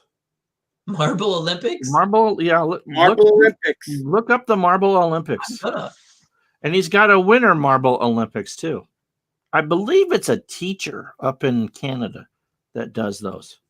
It's not easy to set that up, that's for sure. No. Thanks, Ivy. See, I got the showdown in the dirt, but I don't know. I haven't seen anything for Olympics. Yeah, yet. Brooks Holt, the guy that does the plays the putt golf with his girlfriend. So, yeah, we're gonna wrap this up, Ray. Wow. Yeah, it flies, doesn't it? Doesn't it fly? Everyone enjoy themselves. Make sure you hit that like button, you share, you subscribe to Uncle Ron, Uncle Dave, RJL518, and if you want, subscribe to me. Or subscribe to all the wonderful people in the chat who are also YouTube content creators. And thank you to all the YouTube content creators, and thank you to all the people who visit our chats, whether here on YouTube or on Twitch. And thank you to all the great gaming companies, except for one that I will not name. I enjoy the game, but not the company. Yeah. We do want to thank you, of course, for being a part of our lives as we stream these games. Thank you for joining us. Thank you for helping us out when we need a hand in the game. Yep. I personally want to thank you guys. When I asked for maybe we want to make a play, let me know what you guys do. Thank you for everyone for joining us tonight. It was an honor to have everyone here on this special occasion here this Saturday night.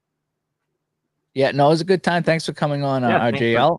We had been talking about that for a little while, about having you come on and join us. And anytime you want me to come here, please just let me know. It was fun, and we do this once in a while where we come on and we chat games, and sometimes we chat about just the other things. But it's a time to hang out with the buds and talk about things we enjoy, and it's about up with people, up with spirits, and just Listen, Gardner, don't go all hippie crap on me now.